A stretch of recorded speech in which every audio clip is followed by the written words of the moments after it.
God, as you walk in, please make sure you hit that like button. Please make sure you hit that subscribe button. Please make sure you hit that notification bell on the right hand side. Remember to click all because we do go live each and every Monday, Wednesday, Friday, 6 o'clock Eastern time. Like always, thank you for tuning in this Freestyle Friday. Hakeem, Jordan, what is cracking like? What is cracking like? What is cracking like? To the moon and back. Hey, Hakeem, I'm with you, man. It's Friday's freestyle, so you about to get it on, baby. So let's go. Let's get it. Not only that, but shout out to those I already shot on the premiere video with Jay Talley. I hope you guys really enjoyed that video. We actually interviewed that young fellow over there in Mississippi. He was holding it down. Great interview. I'm not gonna lie, I think it's one of our best interviews this year thus far. And he got music out. So guys, go ahead. If you didn't go check out the video, make sure you go and check out the interview between us and Jay Talley because he gave out some good gems for up and coming artists and what they trying to do within the music industry. And not only that, but his passion, his goal. But shout out to him, man. He's actually been posting our video all day on his Instagram page and all his social media platform. But shout out to those that did go and watch the video. Also those I also watch it on Facebook, Instagram, Kick, and also Twitch. We really do greatly appreciate you guys. But guys, make sure you guys follow, and follow. That being said, Jordan, sports. What's going on in the sports world? Let's get into it. So, we had an NFL game last night. The Buffalo Bills against the Miami Dolphins. Unfortunately, the Bills, they crushed them again, 31-10. It was practically over in the first half. But it was more into the game. Tua, the quarterback for the Miami Dolphins, he suffered another concussion in the third quarter. Now with this concussion, it was a little weird because, usually, you'll get hit, like I said, you'll fall, or you get your head ring. Then the thing is, it's like, usually, Tua, he was good last year. He had no concussions, but this time, he ran into, Damar Hamlin, which is kind of odd because, I remember Damar Hamlin, he was a guy who he got his chest hit. And then he almost died on the field and everything. Mm-hmm. Remember that guy on Buffalo Bills? Yeah. So Tua hit him in his chest, and he suffered another concussion and everything. And you can tell by him doing another concussion because his fingers was stiff, fingers is up, and which is not a good thing. So I think this is Tua's fourth concussion in his NFL career. Remember, back in 2022, he suffered 3 concussions. Two concussions he suffered the same week. And then later during the year, he suffered a third concussion against Green Bay. Shout out to Nadish, man. Nadish is in the building. Shout out to Kendo, who's in the building as well. Shout out to you guys. But yeah, this is Tua's fourth concussion. And I believe he has suffered, back in college, he played University of Alabama. He has to suffer concussion as well. So this long history with Tua suffering a concussion and how, the information is there, how we know about concussions, how later on it could possibly lead to CTE. A lot of people think, Tua, Tua got his contract and everything. A lot of people think that, talk to his family, talk to, his players, like, maybe you need to retire or something like that. But other than that, Hakeem, play the clip, and after that, we'll chop it up. Play play this one and then play the the one that's on all the way on the bottom. All right. Breaking news here on CBS Sports HQ. Dolphins quarterback Tua Tagovailoa has suffered a concussion, ruled out of Thursday night's game against the Bills. Took a hit late in the third quarter, running for a first down, lowered his head ahead of a tackle from Buffalo safety Damar Hamlin. His Dolphins teammates immediately called for medical attention. Eventually, Tua got up on his own, walked to the locker room with a limp. Skylar Thompson has since replaced him. In 2022, you'll remember, Tua suffered 2 known concussions. He went back into a football game against the Bills. It led to an NFLPA investigation. Tua did play in all 17 games last year, knocked out here in the third quarter of Thursday Night Football. 31-10 game right now as we're in the fourth quarter. Medical expert Marty Jaramillo will join us post-game here. What this means for the Dolphins and Tua moving forward here on CBS Sports HQ. A very serious evening indeed. He got tackled by Damar Hamlin. And as he went down, he hit his head yet again with the back of his head on the field. And immediately, it's a slight loss of consciousness, and he goes into what's known as a fencing posture. You saw the arm go up into an extended fist. It is exactly what happened 2 years ago when he had the second concussion in 1 week. We are no longer talking about football, Joe. This young man has to get healthy, has to rest, has to heal perfectly from this particular concussion, because not just this one, it's always the compounding nature of all the previous ones. Tonight's a very serious evening indeed. He got tackled. Yeah, man, all these concussions, man, could do serious damage on long term of Tua. And a lot of people was thinking like, yo, this is his decision. With him talk to his family, him talk to his coach, he'll talk to the GM, and him talking to the owner as well. Of maybe he start thinking about retirement. Yeah, man, it's not looking good. Go ahead, Ronnie, man. What's your take from last night's game when Tua, got concussed once again? Now I did see the first half of the game with Tua Tagovailoa. He didn't really, to be honest with you, he wasn't really playing well. He threw about 2 interceptions, gave up like a couple of sacks. It was a bad performance of the Miami Dolphins. Of course, they were favored in that game. I think they were 2.5 favorite, and it just got dominated by the Buffalo Bills. And Buffalo Bills don't even have a great team right now. That's one, because this is a sports topic. Now on the aspect of now. There's been rumor they say he's faking it because he wasn't really playing well, so he was thinking like he got a concussion. A lot of people are thinking that he's faking it because he wasn't playing well. And mind you, this year alone, they gave him a major contract. I think everybody aware of that. That major contract was close to $300 million that Miami Dolphins was giving up. So a lot of fans Miami Dolphin fan that is, are very, very upset at his performance last night. Not only that, but they even more upset that he got a concussion, because if he's ruled out to get healthy and to not play football for a while, that's it for the Dolphins for this year. They don't have a quarterback. Now they got to be in the search of finding a quarterback. Even the quarterback they put in last night, he didn't even play well. They say he was throwing interceptions, he was getting sacked, because the whole goal is to put the superstar Tua Tagovailoa in there and to take him to the next level, to the championship. But I'm gonna be honest with you, even though it's rumored they say he's faking it, whether he's faking it or not, this man, Hakeem and Jordan, this man needs to get healthy. This is his livelihood. This is his this is pretty much his life. You don't want to end your NFL career with like Jordan stated, with a TCE, or like you can't be able to function outside in the real world because your brain is all over the place. A concussion is very, very serious. Now, it's been a while since you heard a player in the NFL got concussion, because I know right now they say they're installing like better helmet to where it's protecting their head so they won't have those type of concussions.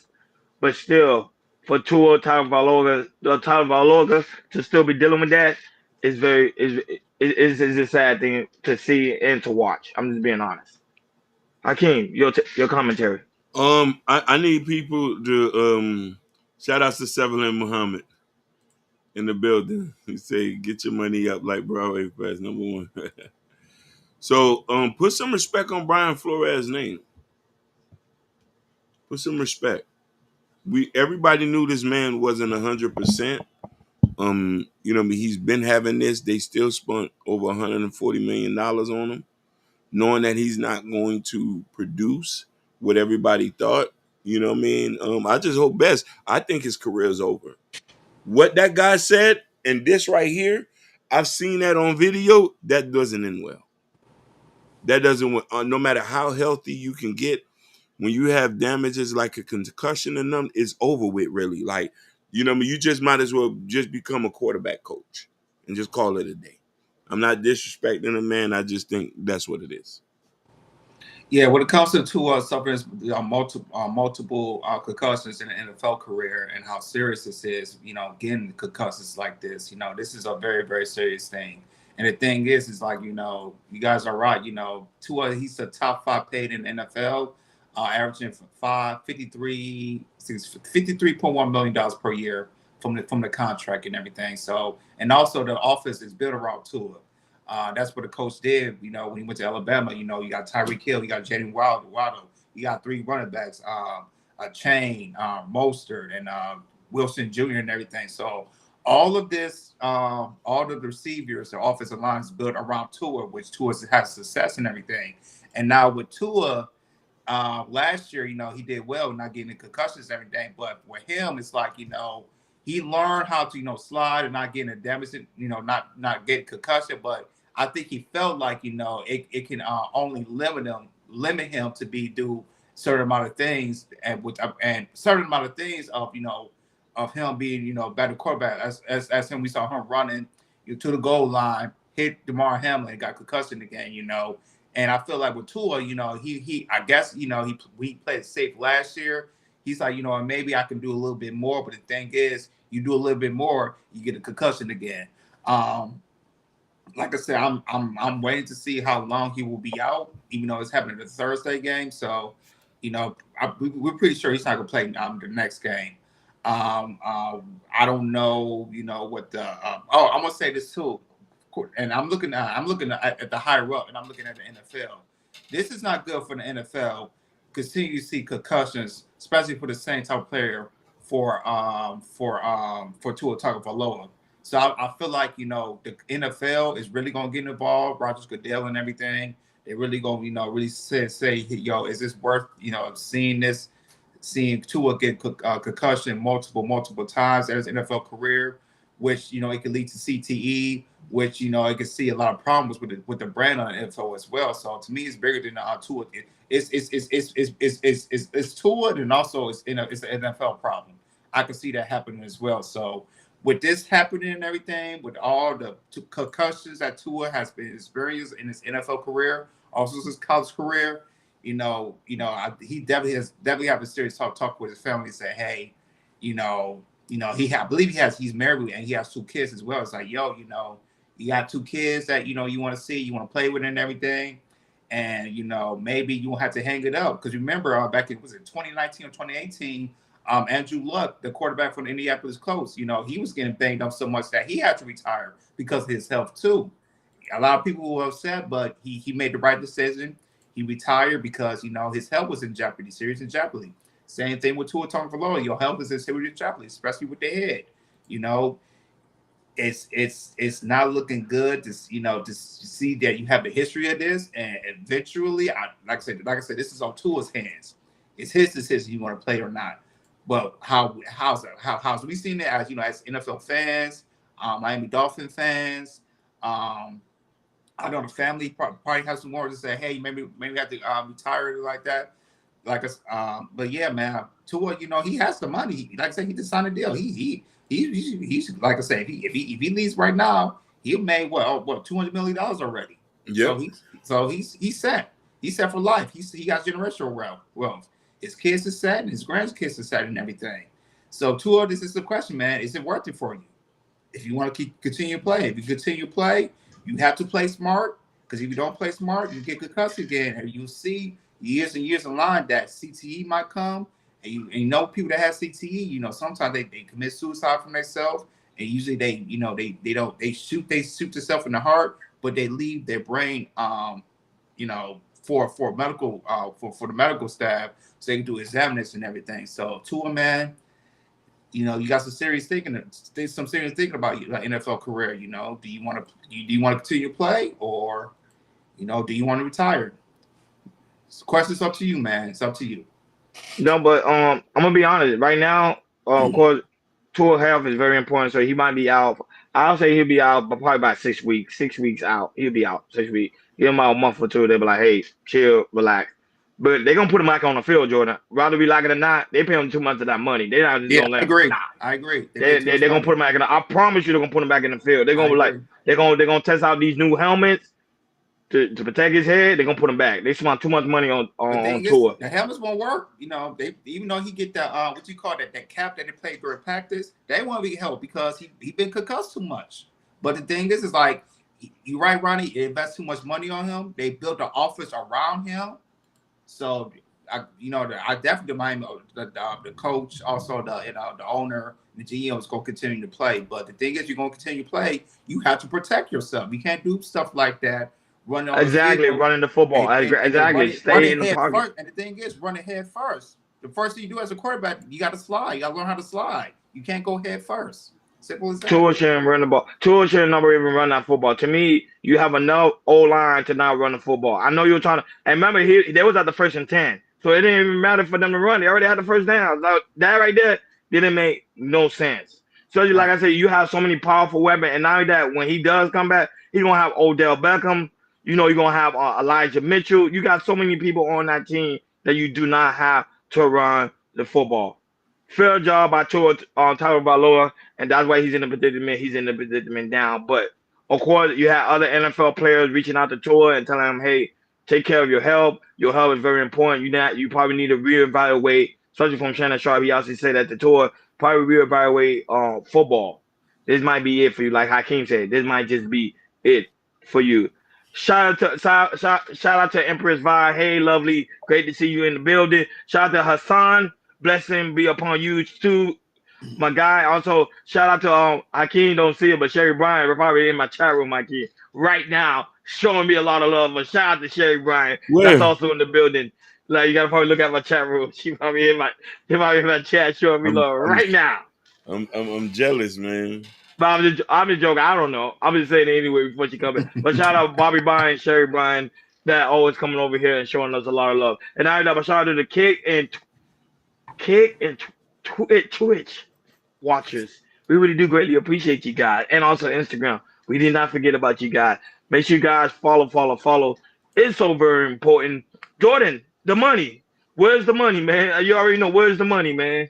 Let's talk about the money. Let's talk about 401k. I believe I said this before, and I think Keith said this before. What it comes to, we're gonna talk about the 401k, and a lot of people don't believe or don't think. You know, if you work, for 30 plus years, if you save enough on your 401k, you can become a millionaire. You could definitely become a millionaire. A lot of people don't think they can by saving up the 401k. If you work for a company for a long time, but if you work for your company and you save right, you can be a millionaire by saving on the 401k. So go ahead, Hakeem. We do have a clip on Yahoo Finances, and it tells you how to become a 401k millionaire. Only on Chaos Culture Radio you'll get this kind of information. Facts.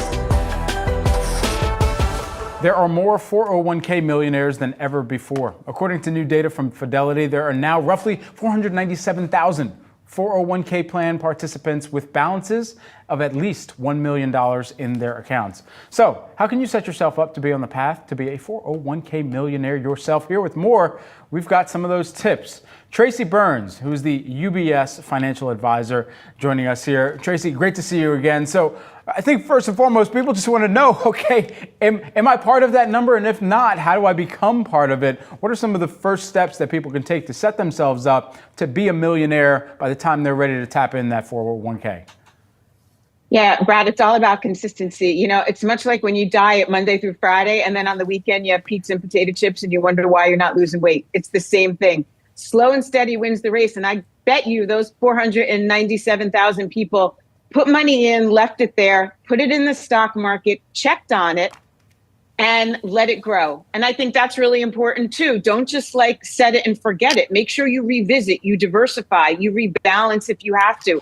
What was good when you started working 20 years ago might not still work today, Brad. So you have to get back to it as well and pay attention. And so with that in mind, what are some of the common mistakes that you see people making, Tracy? So that's it, right? We forget all about it. We don't increase. I'll tell you, one of the number one things people could do is when you get a raise, give your retirement plan a raise as well. Bump it just a little. Bump it in accordance. Set the percentages, as a matter of fact, to increase with your salary if you can. I would also say that one of the worst things and the hardest things is that people make withdrawals before retirement. And you can, right? It's your money. Try really hard not to. You can for first-time home buyer. You can for hardship. If it's possible not to touch that, leave it alone. And lastly, don't forget that match. If your company's offering you money, you better give till you get it, because it's free money and it's yours, and it will add to that million down the road someday. What's a good investment rule of thumb for contributions to that 401k as well here? It's really hard to say, right? If you live in Manhattan and you're just out of college, it's so hard to say, oh, by the way, you should put the max in because you can't make rent. So I get it. I say you just try really hard to pay yourself first. But I am cognizant of the fact that living expenses are tough in certain places. But ideally, you want to hit that annual number every year because don't forget, you don't pay tax on it until you retire. So it is a help, paycheck to paycheck, to not have to pay tax on a portion of your salary. She said one thing that I like, and Hakeem mentioned this with our podcast. He said, slow and steady win the race. Slow and steady wins the race. Go ahead, Hakeem, man. What's your take on it? We talk about this, we talk about this, we talk about this all the time. You're only going to hear this here. Rome wasn't built in a day. Like my brother just said, slow and steady wins the race. You can even just start with $20. There's the eighth wonder of the world is compound interest. $20 over a series of years invested into S&P 500. This is not financial advice. What more can I tell you? They just laid it out. Invest into your 401k. Get into stock options. If they some of this stuff is free, man. It's not going to hurt you. And some of the stuff they take out your check for these things, you spend this stuff on eating at McDonald's or coffee every day. You got to think about your future, your health when you get older, and you'll have all this money sitting waiting, or just thinking about what you're going to leave behind. That's all I got to say. Not only that, but she also made some great recommendations. She said, as your pay grade rises, you want to also increase the percentage on your 401k, which they do give you an option to do that in Fidelity. I had to do that. Every time I get a raise in my job, I increase my 401k percentage so I'll be able to put more in. That's a smart way to strategize so you can build up that pot. Now, and also she also made a great recommendation, like do not touch it. But she kind of understand that the time we living in today, times tend to be extremely hard, especially like she mentioned places like New York, Miami, LA, Texas, that is sometimes, when I mean Texas, I mean like Houston, that it can be sometimes very hard to afford. So people don't have money to put into their 401k because they're trying to meet rent. So like I always say, our problem is as an American, we don't know how to budget. If we could figure out a great budget system that we could be able to invest that extra money, go ahead and do so and build your future. Like King stated, slow and steady wins the race. Don't try to be like the Joneses. Take your time and build your wealth. But that was some really, really good financial advice from Yahoo Finance. And shout out to them. That was really, really good. Go ahead, Jordan. Yeah, and I know a lot of people question themselves, when's the perfect time to budget? The question is easy. Right now. Do it right now. It starts right now. If you, like I said, do some research. If you need a financial advisor to help you out, how to get out with your debt and start saving your money and also saving your 401k, there's help out there for you to achieve goals when it comes to saving money, especially if you have a 401k. I know, living in a big city is difficult, especially living by yourself and everything. So I believe financial advisors can help you with that. When it comes to like rent, spending money on cash, bills, all that type of things, it's important.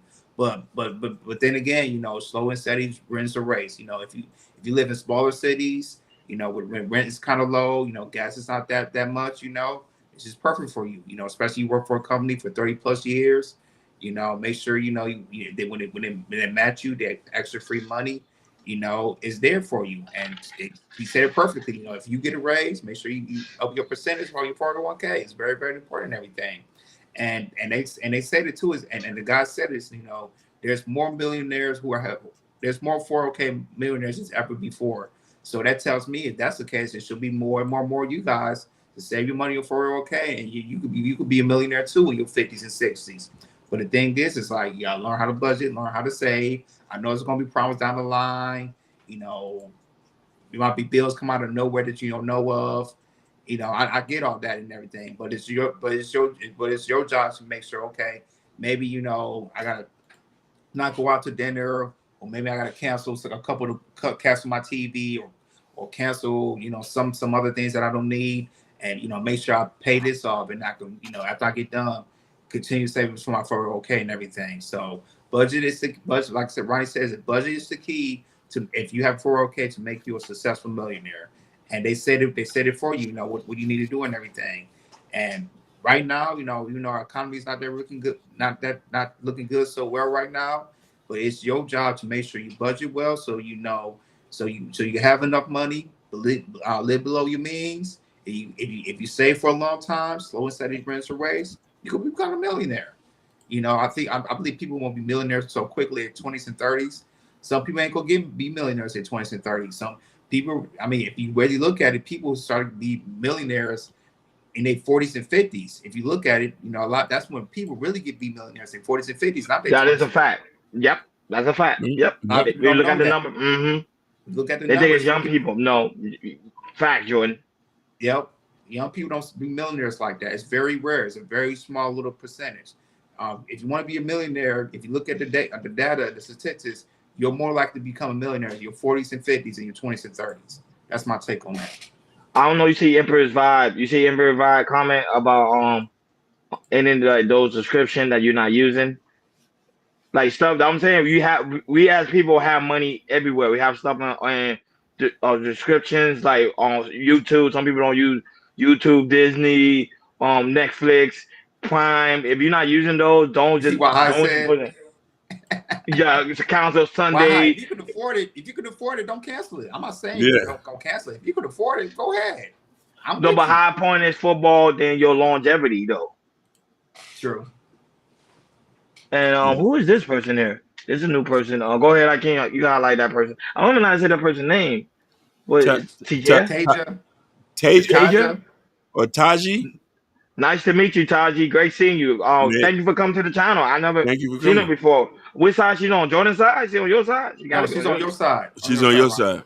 Wow. Well, thank you for coming. But go ahead. You can read her comment. She said, Taji said, no taxes on overtime. You could save those extra dollars and live off your salary. Soon have a good chunk of money. Hey, you're right. We're going to touch on that, Taji. Hakeem, why are you smiling for? Because you have a picture. I'm actually, she is bad, though. She is bad. Like, I'm not going to sit here and lie to you. Like, pretty girls make dark-skinned men smile. Look at Jordan. But shout out to her for coming through and showing and giving out some gems. I was saying people like when we do the financial segment because people want to know how can they build their money, how can it grow. Of course, we're not like earn your leisures, but at the same time, we have a little bit of caveat. We'll just go ahead and give y'all something so y'all can to try to build y'all wealth. Because we on this panel, we are trying to build our wealth for the future. Because I want to be able to be on somebody's beach. You understand, Hakeem? Basically. With my lovely wife and my kids, be at somebody's beach and say, leave me alone. So that's a good life to live. But yeah, guys, it's so very important. Remember, a lot of us have extra money, but we putting it in the wrong places. Let's put it somewhere that we could build your wealth. And not only that, but this is also very important for women because women tend to live longer than men and women are at the workforce. Find out if your employers are giving out 401k because some women don't even know about it. Find out if your employers are giving out 401k so they can match it. So when your husband passes and go into his next life, you don't have to be struggling figuring out, okay, what I'm gonna do next because you're broke. Because women tend to live longer than men. That's just a statistical fact. Go ahead, Jordan. And I want to say this, Ronnie. Usually when you join in, usually you automatically have a Fidelity account. If you usually Fidelity something like that, people don't know. Like once you like, I think if you do your 90-day grace period or anything like that, you'll automatically have a 401k account. But like I said, it's up to you. Put a percentage on there. So I'm gonna let you guys know. Usually companies after you did your 90-day probation, you automatically get a 401k, but it's your job to put the percentage down how much money you want to put in an account. Yeah, Emperor's Vibe. We're gonna talk about that. What Trump is trying to implement and one of his policy, which I do love about that. But a lot of people think he's lying, but I do love that as well. We're gonna talk about that. We might come back to your comment because that's exactly what he's promoting. Trump, that is. And why high? Shout out to you too. That's also helped too. Life insurance helped too a lot. That also helped a lot. narrating dialogue. What's going on, my brother? It's good, Great to brother. see you. Salute, I saw you on brethren. Action Channel the other day, man. I see you, man. I see you doing your thing. But that being said, hip hop, Jordan. What's going on in the hip hop world? Let's talk about it. Let's get into the hip hop. So, we what was on Monday? We talked about, that Kendrick Lamar is gonna be the Super Bowl, and a lot of people was upset that, Lil Wayne was not picked. So Lil Wayne finally came out, talk about his reaction to how, he didn't get picked for the this year's 2025 Super Bowl in New Orleans. And we do have a clip for you guys, and he was hurt. Like I said, I didn't know he was gonna say anything, react to it, but he finally reacted to the situation that he didn't get picked, and he wasn't good, felt good about it. Other than that, Hakeem played on the Lil Wayne clip, and after that, we'll chop it up. First of all, I want to say forgive me for the delay.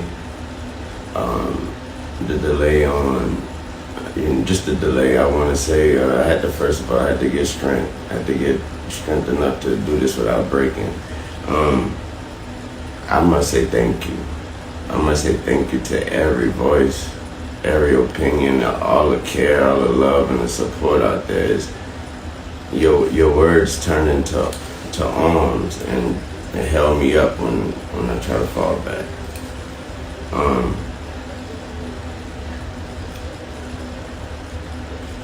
That hurt a lot. You know what I'm talking about? It hurt a whole lot. I blame myself for not being mentally prepared for a letdown. And first of all, I want to say forgive me for just automatically mentally putting myself in that position, like somebody told me that was my position. So I blame myself for that, but I thought that was nothing, I thought that was nothing better than that spot and that stage and that platform in my city. And so it hurt a whole lot. But y'all are fucking amazing. It made me feel like shit not getting this opportunity. And when I felt like shit, you guys reminded me that I ain't shit without y'all. And that's an amazing reality. So, like I said, it broke me, and I'm just trying to put me back together. But my God, have you all helped me. Thanks to all my peers, my friends, my family, my homies on sports television, everybody repping me. I really appreciate that. I really do. I feel like I let all of y'all down by not getting that opportunity. But I'm working on me, and I'm working. So, thank you. It broke me, and I'm just trying. Yeah, so that was Lil Wayne's reaction and everything. I don't, like I said, I don't know that he should have reacted, but I guess a lot of people wanted him to react, and he posted a little video of him reacting. So go ahead, Hakeem, man. What's your take on Lil Wayne? I still stand on, we don't need him. Just because he's from New Orleans, we should just book him when he hasn't popped in years. Forget all that legendary status stuff. We want what's hot, what's cooking like hot grease. And nobody want to congratulate the man because the man is from California. Like, yo, he you know what I mean? He kept his mouth closed. He minded his business, but why not Wayne? Why Wayne, to be honest with you? Every Super Bowl historically has been when somebody was cooking like hot grease. You want to get him because he's from New Orleans? What does that mean? No disrespect to him on New Orleans, but I'm just saying, from a business standpoint, I would never invest in something like that. I just hate that people are just so bandwagon. This is like giving somebody a participation award. Hey, he's from New Orleans. Put him on. Give him $1 million check to perform at the Super Bowl. The man doesn't like. He gave us. You done your work. Retire. The man's voice wasn't even 100%. Yeah, he said it. He sounds He mentioned horrible. it. He doesn't even look healthy. The man look. You know what I'm saying? Like, bro, you did a good thing. I still bumped the car to one, but yo, bro, it's just time to like relax. And the fans need to relax. Yeah, but the thing is, some people they was just upset because they say you should at least have like at least one headliner that came from New Orleans, at least one. But I told you guys, which I personally believe, Kendrick gonna bring out somebody from New Orleans out anyway in one of his performances. I will not.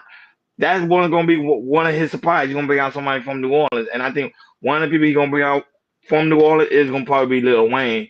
But because people are so upset and people are going so crazy, like, oh, Lil Wayne's not performing. Lil Wayne's not performing. Nicki Minaj and Hurricane Chris, all these people are going in at the NFL, but Lil Wayne's not hot right now. And look, like you said, stated Hakeem, he's tired. He looks tired. It looks like he's about to hang out his coat. He looks like he's getting ready to drop his last album and be like, yo, that's it for me. Thank you guys, but that's it. But people, people in New Orleans, his fans, people that rock with him for 10 plus years, they want to see him as a headliner, but it's not powerful enough for the NFL to pick him, and they still say no. So they still gonna stick with Kendrick Lamar, and I think Kendrick Lamar deserves that spot. He been working very, very hard. He got 100 billion streams.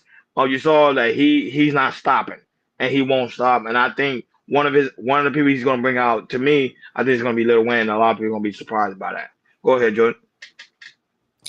Yeah, when it comes to Lil Wayne, health-wise, I'm concerned about Lil Wayne.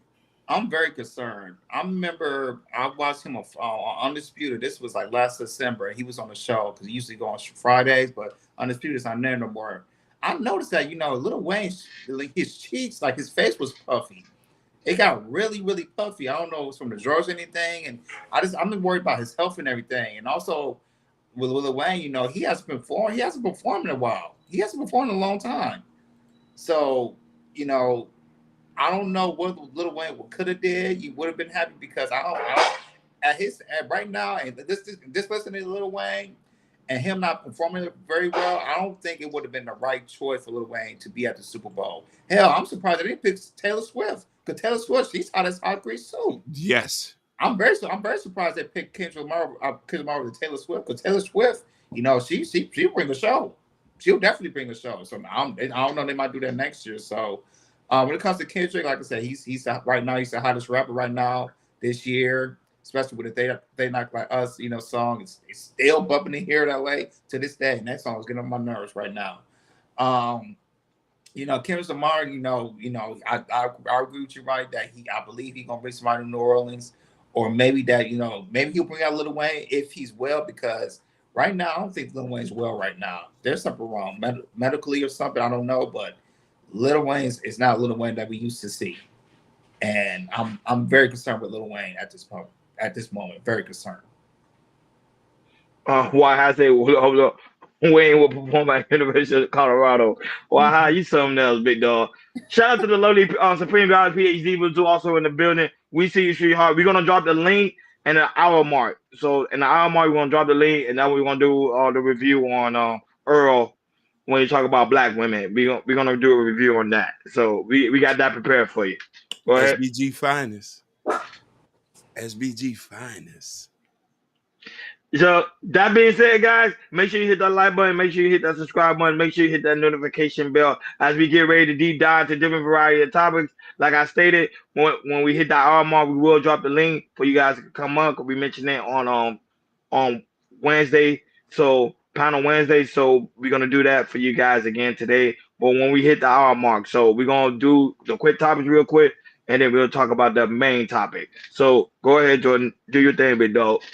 Let's get to. Let's talk about the topic number one. It's been hot. It's the hottest viral trending topic we're gonna talk about right now, and that's Shannon Sharpe. Shannon Sharpe. So Everybody's seen it, so I don't really explain it like that. So according to Shannon Sharp, he said that he accidentally posted his turn on his Instagram live. He said that he never used, and you can hear him having sex with a woman, and you can hear him her name is Michelle. We don't know what Michelle is and everything, and apparently he had his Instagram IG on live while he was getting it in, and one of his I think one of his co-workers or his workers that called him up and said, "Hey man, you're on live. You on live right now." And Shannon said, "I don't know what you're talking about." And he was like, "What do you mean I'm on live? It's like you're on live. We hear you having sex and everything." And that and it went viral. It was all over, Instagram, all over Twitter. People was making serious jokes about it and everything. And then later that night, him and Chad Ochocinco came on Nightcap, and Shannon addressed the situation of what happened. That he actually put it, turn on his Instagram. But let's listen to the man himself. Let's listen to what explain himself of what happened that day. So go ahead, Hakeem, play the clip, and after that we'll chop it up. No, but we appreciate all the new subscribers that's commenting on our other channel. We really do greatly appreciate you guys. But go ahead, Hakeem. A number of reasons. People count on Shannon. Shay, there are a lot of people that count on Shannon to be professional at all times, and I always try to be professional at all times. Even when I'm behind closed doors, I still try to remain a level of professional, although I'm in the privacy of my own home. And I'm very disappointed in myself, not for the act. I think there are millions and billions of people of consenting age that engage in activities. But to have your most intimate detail on the audio to be heard, I'm disappointed in myself. But guys, this was not staged. Came in, I threw my phone on the bed, gazed in an activity. I did not know IG Live. I've never been on IG Live. I've never turned IG Live on. So I don't know how it works. I'm embarrassed for a number of reasons. People count on Shannon. Shay, there are a lot of people that count on Shannon to be professional at all times. And I always try to be professional at all times. Even when I'm behind closed doors, I still try to remain. And so all of a sudden, my other phone is going off and people are calling me FaceTime that I've never talked to a day in my life on FaceTime. And it didn't, I'm like, why are y'all calling me FaceTime? And after a while, Jamie Fritz, who's been my longtime marketing guy, he finally got through to me and he said, Shannon, you on IG Live. I'm like, doing what? I'm like, what am I on IG Live for? I ain't hit no IG Live button. He says, they can hear. I said, hear me doing what? He said, sounds like you were having sex. Man, my heart sank. It dropped. And so all of a sudden, my other phone is going off and people are calling me FaceTime that I've never. And then after I called my agent, the agency, I called ESPN after I just got this good, tell them the truth. I said, I just got to tell them the truth. My phone wasn't hacked. It wasn't a prank. It was me being a healthy, active male. I mean, y'all thought I was bull jiving. Hey, I'm gonna get it in. Real talk. Hey, Ocho, see, I don't, man, I'll be lying. Okay, lying. Come on, man. He sparks hard, Ocho. I hit one early this morning. Come on, man. In all sincerity, I'm extremely embarrassed that a very, very private, intimate situation, the audio can be heard. And I'm extremely disappointed in myself. And then after I called my agent, the agency, I called ESPN. Now, a lot of people think he was staged because remember now, once he was on IG Live, he immediately said, he was hacked. And then later on the show, he said, he didn't, technically he wasn't hacked. He just said, I kind of put on an accent and everything. But let me tell you guys, that day, it's like once he addressed the situation when he was live on Nightcap, this man had over 200,000 members, people watching his Nightcap on YouTube. And and then also the donations and also the super chats and also him joining the members. And that man had at least made between 20 to 30 grand that night. So a lot of people thought he was staged because he kind of switched the story of what he said on IG, saying that was hacked. But we just heard him say, I actually pushed a button. I never used IG before. That was the first time using IG. So a lot of people thought, maybe he staged it up, just to get his views up and everything. But also he lost some sponsorships as well. A lot of people left his sponsorship because of the accident as well. He did call to ESPN. ESPN is not going to punish him or anything, so he's good with ESPN. I think he's good with the volume, which he signed with his podcast of Nightcap and Club Shay Shay and everything. But I also heard, he did lose other sponsorship because of what an accident that did happen. So go ahead, Ronnie, man. Uncle was getting it in, but do you believe this was staged or do you think this was real? Of course, it was staged. Because remember, the process to go to on Instagram Live, it's not like FaceTime. FaceTime, you can buck dial somebody and you can call somebody and it goes live right away. But IG Live, there's a process. You gotta click on the app. After you click on the app, you gotta press the button. After you press the button, and then you gotta press another button to go live.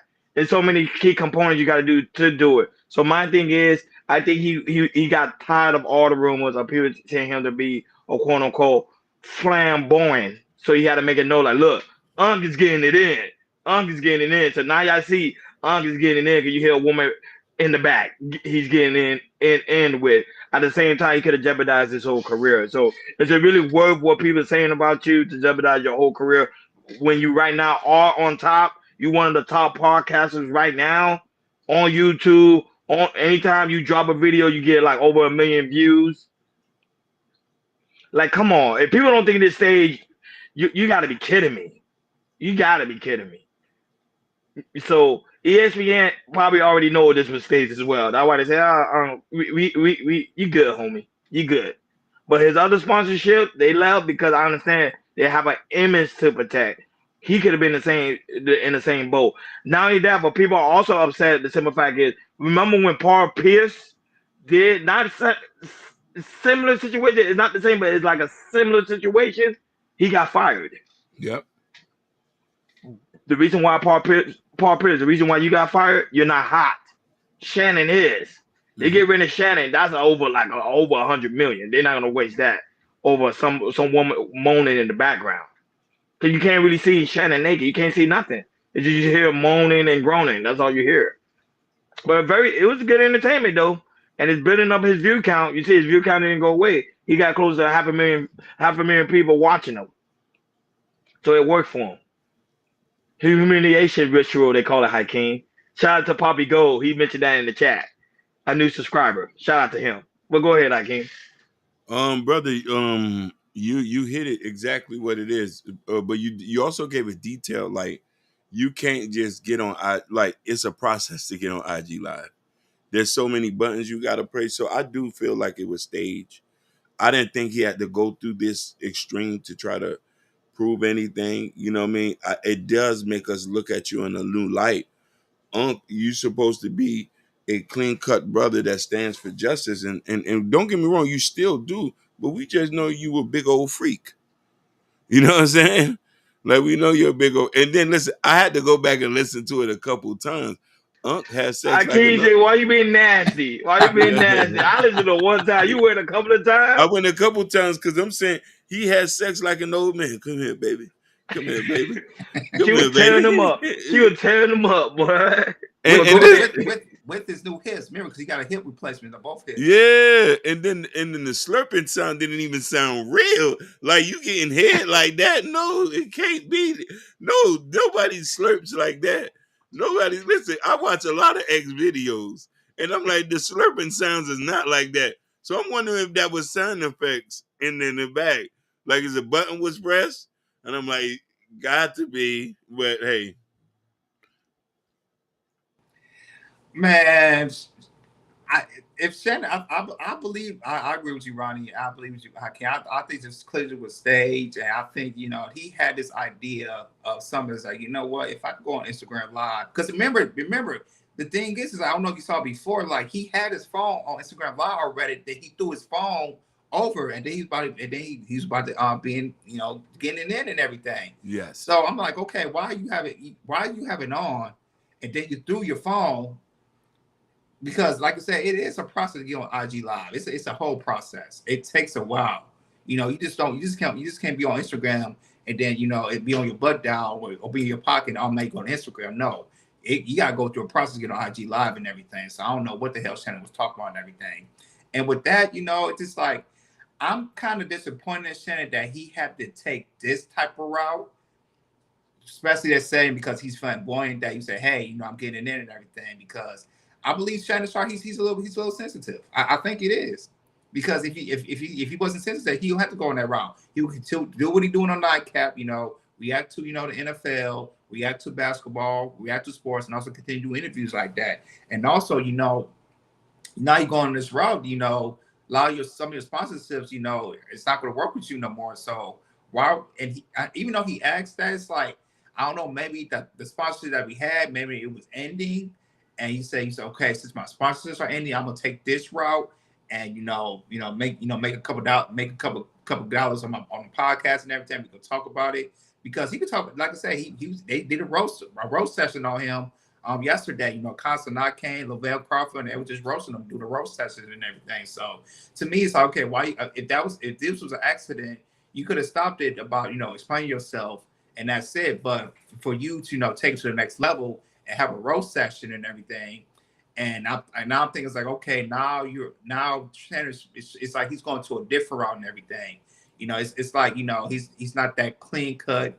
Hey, I'm straight business. Okay, you know, I need to attract a different crowd and everything.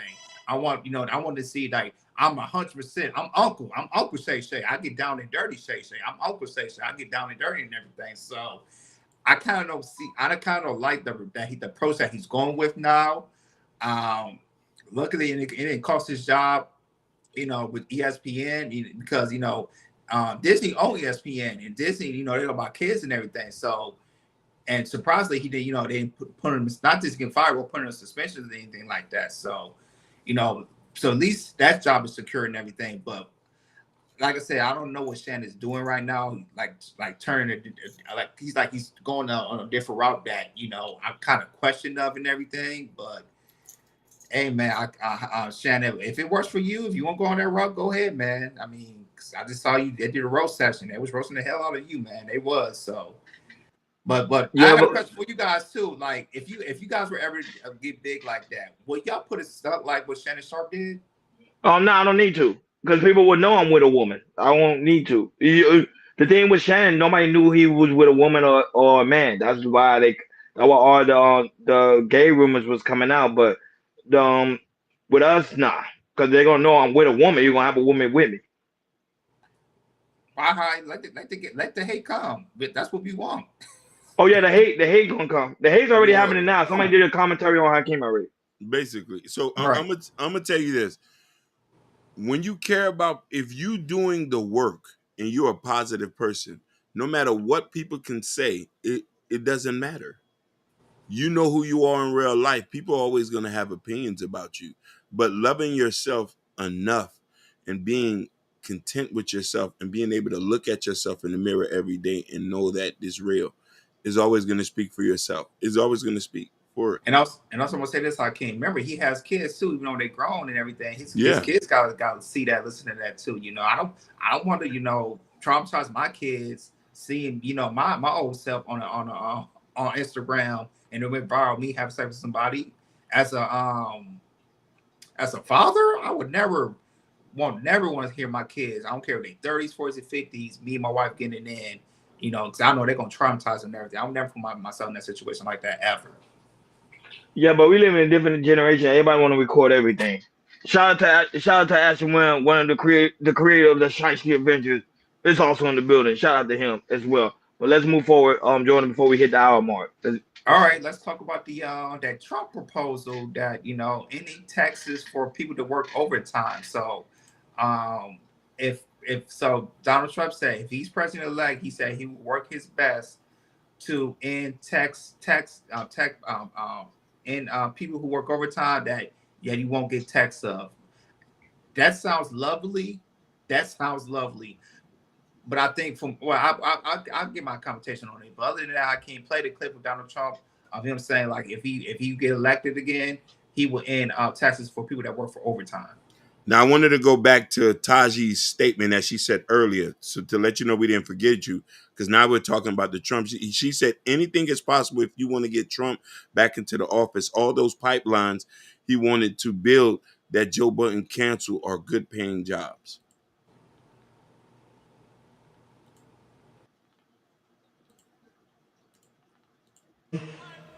I'm also announcing that as part of our additional tax cuts, we will end all taxes on overtime. You know what that means? Think of that. Think of that.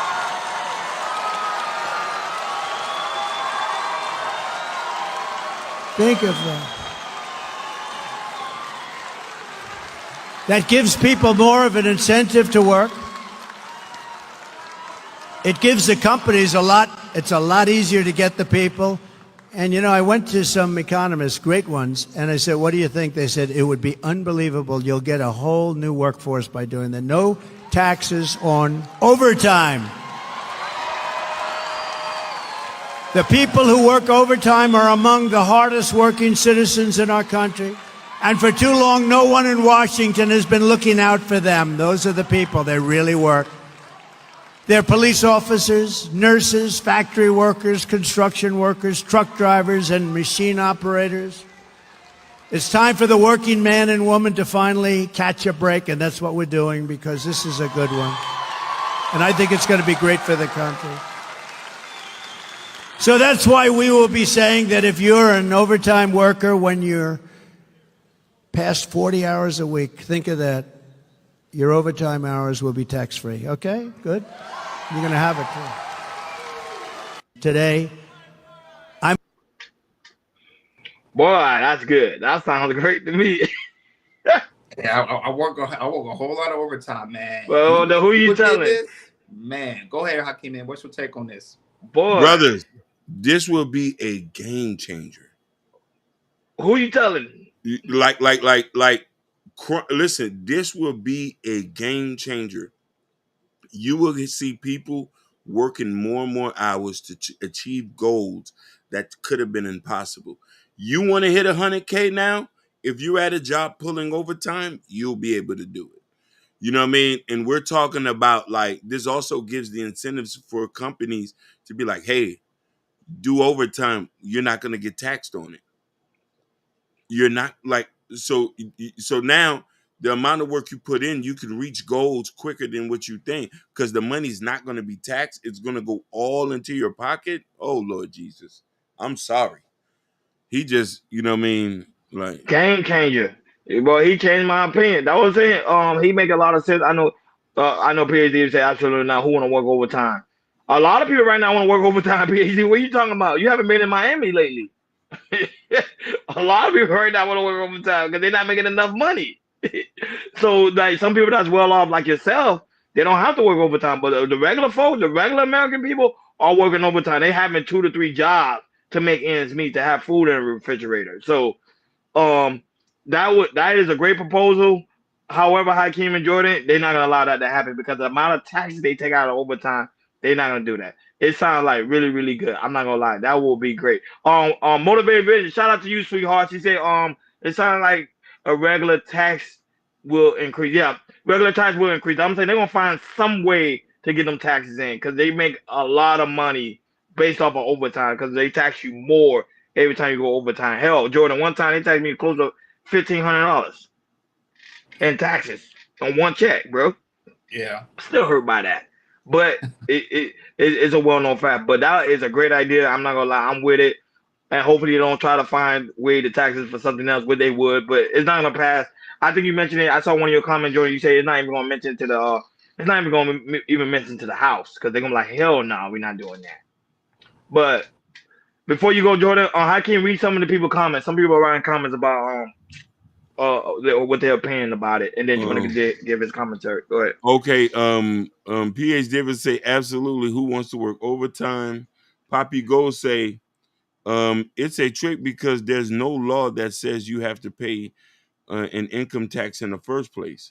Poppy Gold said this: the income tax system is based on voluntary compliance, no distraint. United States Supreme Court, Florida versus United States 362 U.S. 145. Empress Vibe say time and a half, no taxes. The people will eat that up. Motivation Vision, pretty brown, driving me. Wow. Sounds like regular taxes will increase. Poppy Gold. Our tax system is based on individual self-assessment and voluntary compliance. Material Kaplan, IRS Commissioner. Why? If that happens, they'll go to. He said they'll go to 3-day work week. This is not going to happen. Motivation Vision, and if so, that means regular taxes are going to increase. I agree with you as well. Ronnie just said that they're going to find some way to eat. And the last one is say each year American taxpayers voluntarily file their tax returns. Johnny Weathers, IRS Commissioner. Motivated Vision said, Hakeem, don't sing to me. Damn. I'm sorry, baby. I can sing to anybody that's beautiful. I can't help it if you're black and you're beautiful. I'm sorry. Then stop being beautiful then. Go ahead, Jordan. Yeah. Well, me, when I first heard this, the first thing I was thinking, I said, oh, no, this is not going to happen. You know, this is to forget the Senate. It's not going to pass the House of Representatives and everything. Or if you do an executive order on it, the Supreme Court, they're gonna block it immediately. That is not going to let that happen. But if it will do happen, oh man, I do believe that, you know, if you work regular hours, it'll probably increase, but it could definitely kill people working second jobs. Period. That would definitely kill people working second jobs if this were to happen. Like people that work the second jobs, they would not be working second jobs. They'd be if you work in a certain place, but you know that overtime is, you know, open for you, especially like if you work graveyard shifts. Usually you get the overtime. You work graveyard shifts because they'll kind of let it slide. If you know, you work like 11 to 7, you work 11 to 8 or 11 to 9. Usually graveyard shifts, they let it slide like that.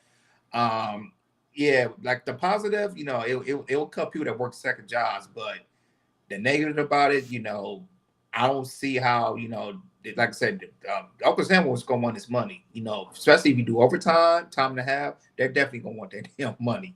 And if they got to put into, if your regular hours, they'll do that, you know.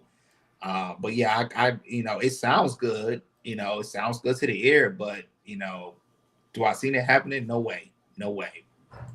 It's not going to get passed. And like I said, if Donald Trump try to put an executive order, the Supreme Court, they're going to block it immediately. It's not going to happen. It sounds good. It really sounds good. But, you know, if Donald Trump can work out something that when it comes to other taxes, you know, how to alleviate the taxes with overtime and everything, and how we gonna get that money, not from taxes, from somewhere else. I don't know, see how he's gonna do that. So I don't think it's gonna happen. It sounds good, but I don't think it's gonna happen. Yeah, because remember, America is built on taxes. That's why they're gonna find some way for them to tax. Either gonna increase the tax higher, or your job gonna probably give you less hours, and they're like, you cannot do. They're gonna find some way. And it's sad. It's sad. But that being said, so Hakeem, get ready to drop the link. Drop the link in the chat, because we hit the hour mark. So drop the link in the chat as we get ready to deep dive on this topic here that the fans want us to do on Wednesday. We're gonna do it today as we promised. We got the topic ready. So go ahead, drop the link. Allow PhD Diva and Jalen and all these people. Shout out to Rufus Truth. He's also in the building. He's over there on my side. So go ahead and do the thing. So the link is dropped. The link is pinned. So guys, y'all gonna go ahead and make your way up as we get ready to deep dive this one. Jordan, what is called? Again, I didn't even see the video. This is gonna be my first time seeing the video. This was back in the 1970s, and this was his first wife at the time, Julian Marie, and this was his first. I think this was his first wife. So this happened in 1971 and 72. How James Earl Jones, what he thinks about black women, and how he dates white women, because he was married twice. He was married to one white woman. Her name was Julie Marie. They got divorced in 1972. Then he got remarried again to Cecilia Hart back in 1982, and then she passed away back in 2016. So, majority of, like I said, all his marriages, he's been with a white woman. And the video we're about to play, we're gonna hear him how he sees black women compared to white women. And yeah, PhD was he told us about it, and also Chicago Gorilla sent a video about it too. So go ahead, Hakeem, play the clip, and we're gonna chop it up. Yeah, shout out to you guys for telling us about it. Go right ahead. Oh wow, look at him in his younger days. Crazy. Black men marry white women because of the nature of black women. I know in some of our earlier conversations you mentioned that the black women you've met have been uptight. What do you mean by that? Well, I'll answer the one question. What do I mean by uptight? Going toward a more militant attitude about their own identity. And in many ways are way ahead of the black man, because I don't know why, but in many ways are replacing the black man. There's a whole, there's an almost an unfeminine aspect of the black militant woman. Do you find that some black women you've known, out of your personal experience, blame the black man for what happened to them in slavery even today?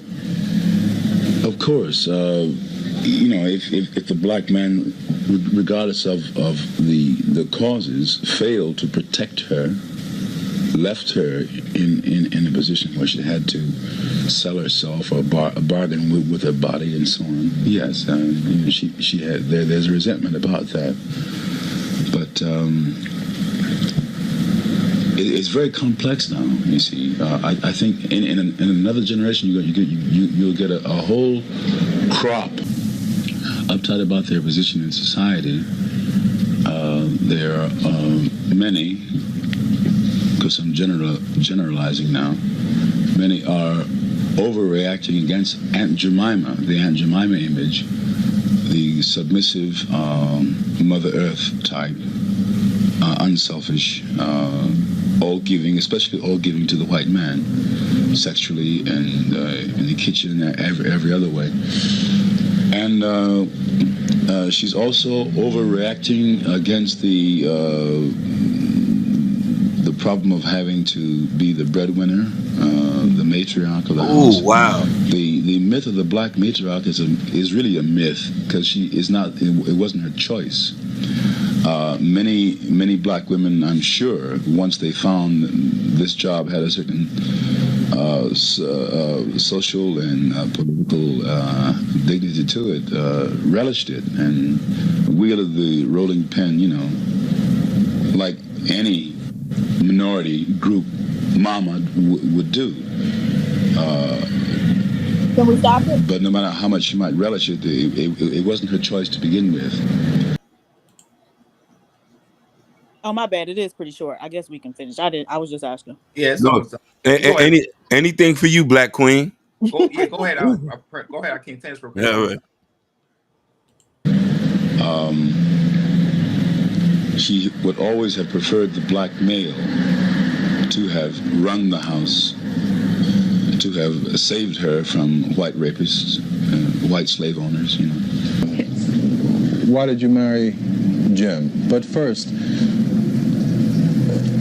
do you know what Jim means by the uptightness of black women? Oh, yes. You've been in the theater. Well, I've felt it. I've sensed it with almost every black woman that we know, whether they accept me or not. You know, whether there's always a tolerance, but there's always hostility behind it.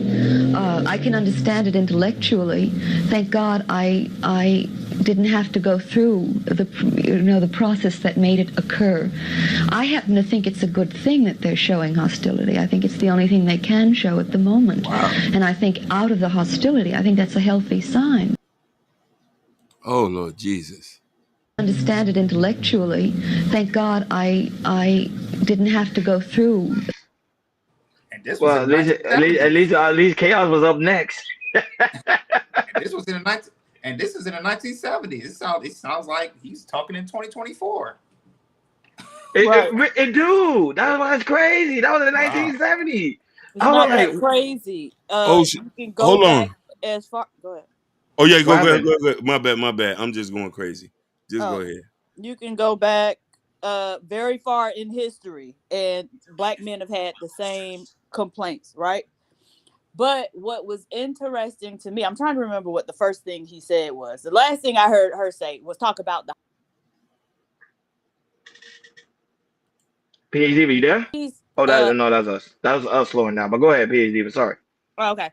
Yeah. So she frames it as if the women are hostile to her for taking a black man, right?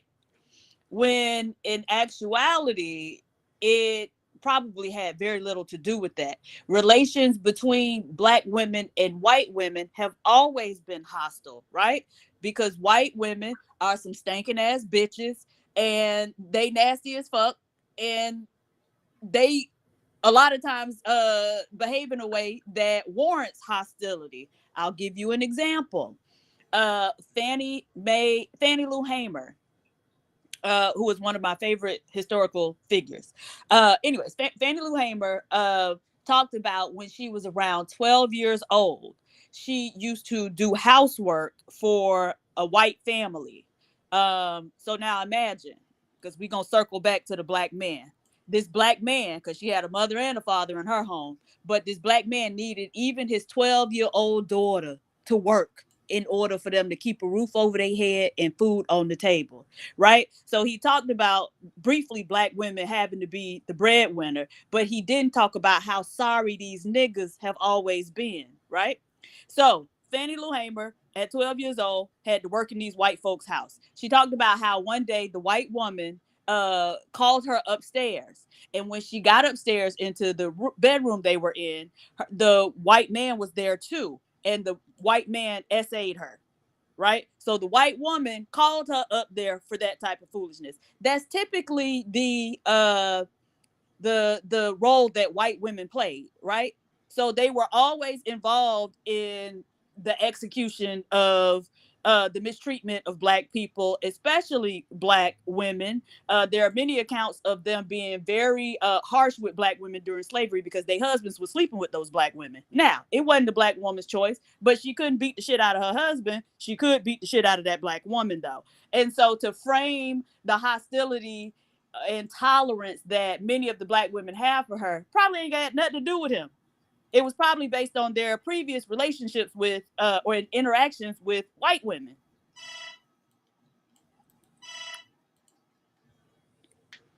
No, go ahead, PhD. We letting you get in your bag. Go ahead. Before we give our comment. No, I'm letting you get in your bag. Go ahead. Get in your bag.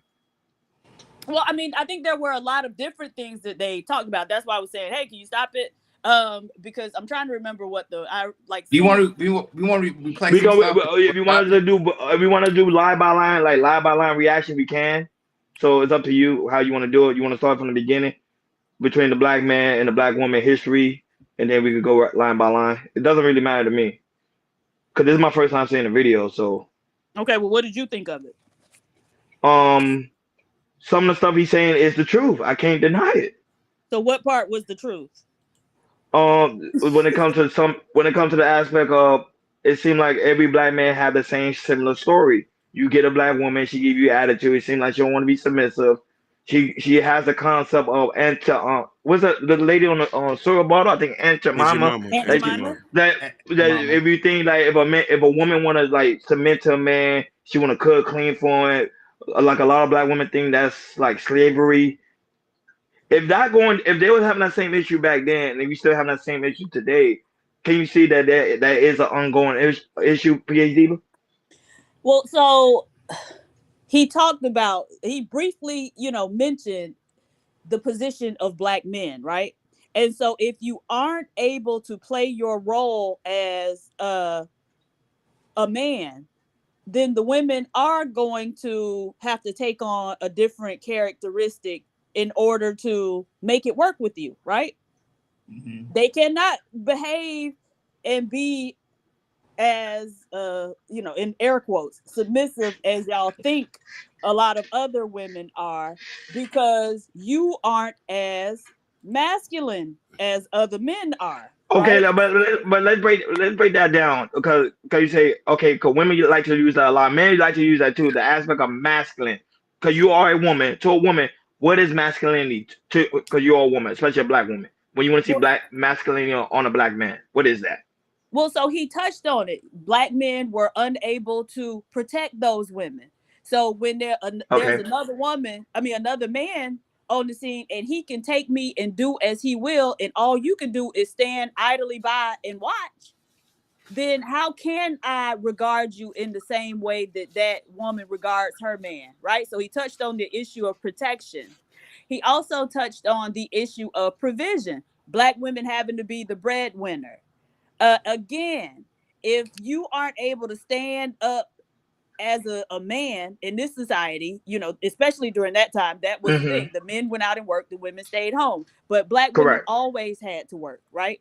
And so if you... I'm freezing?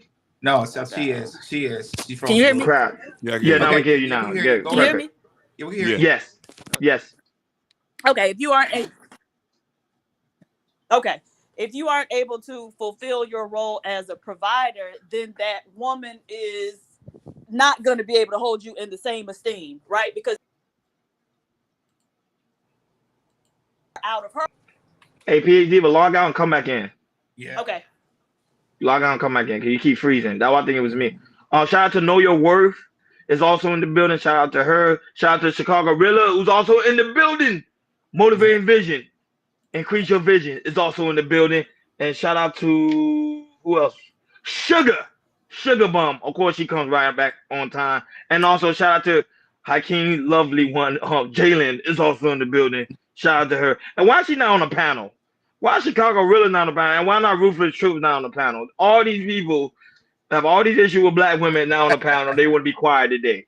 You see what I'm saying? I thought it was going to be. And then we don't talk about this subject. Yeah. They come in and bring it up. Right now is the perfect time for you guys to come on and go in. With the Boston gloves, I wear it. Ding, ding, ding. Go ahead, PhD. Continue. No, so I was saying, you know, he mentioned the issue of black women having to be the breadwinners, and so if the men couldn't fulfill their role as providers, then you're forcing the woman out of her role, right? So now she has to step in to at least help in terms of being the breadwinner, and so then you can't expect her to have to do her role and half of your role too, and still be meek, mild, and submissive. And so I think, and part of the issue I had with what he said was he did focus a lot on what the women were doing, but not delving into, hey, the men aren't fulfilling their role. And so it forces these women to behave like that. So Hakeem, when you do play, let's go back to the clip. Let's play, let's do line by line. And PhD, you tell us where you want us to stop. Okay. Before you play, I have something to say with this, because I find this very, very interesting. Okay. I want to go back to talk about me and my past, my brother and my past. You know, me and my brother, we was born in a single parent household, and we see, you know, I saw my mom, you know, she worked a nurse, and the majority of her time, you know, she worked overnight and everything. So, you know, she played, you know, she did her best, and she did well with us. And with us, it's like, you know, I think about, you know, with me and my brother, it's like, you know, she taught us, you know, to be, well, I'm going to say taught us, but we had, you know, our uncles, especially my granddad, how, you know, be protectors and providers when it comes to you having a woman and everything. And, you know, and also I see, and the thing is with our fathers, you know, our father wasn't like that as well. So I feel like, you know, we have some type of envy, me and my brother. I could definitely say this. We have some type of envy with our fathers of not them being in a household. And so, and with that, it's like we saw that. It's like, okay, for me, it's like, okay, I have to go out and outside of the world and see, you know, what the world's got for me as a black man.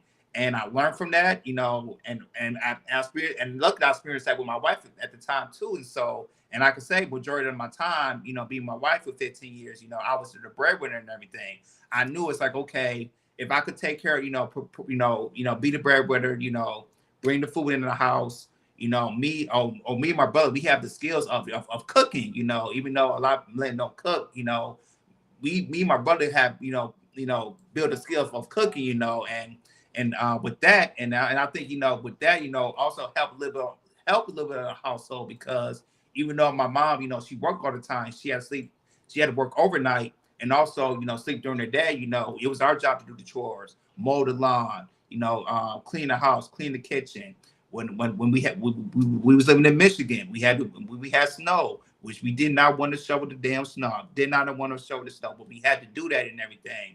I just feel like, you know, with me and my brother, you know, we had to build the skills of, you know, even though my mom, she's bringing in the money, we had to make sure the house was good and everything.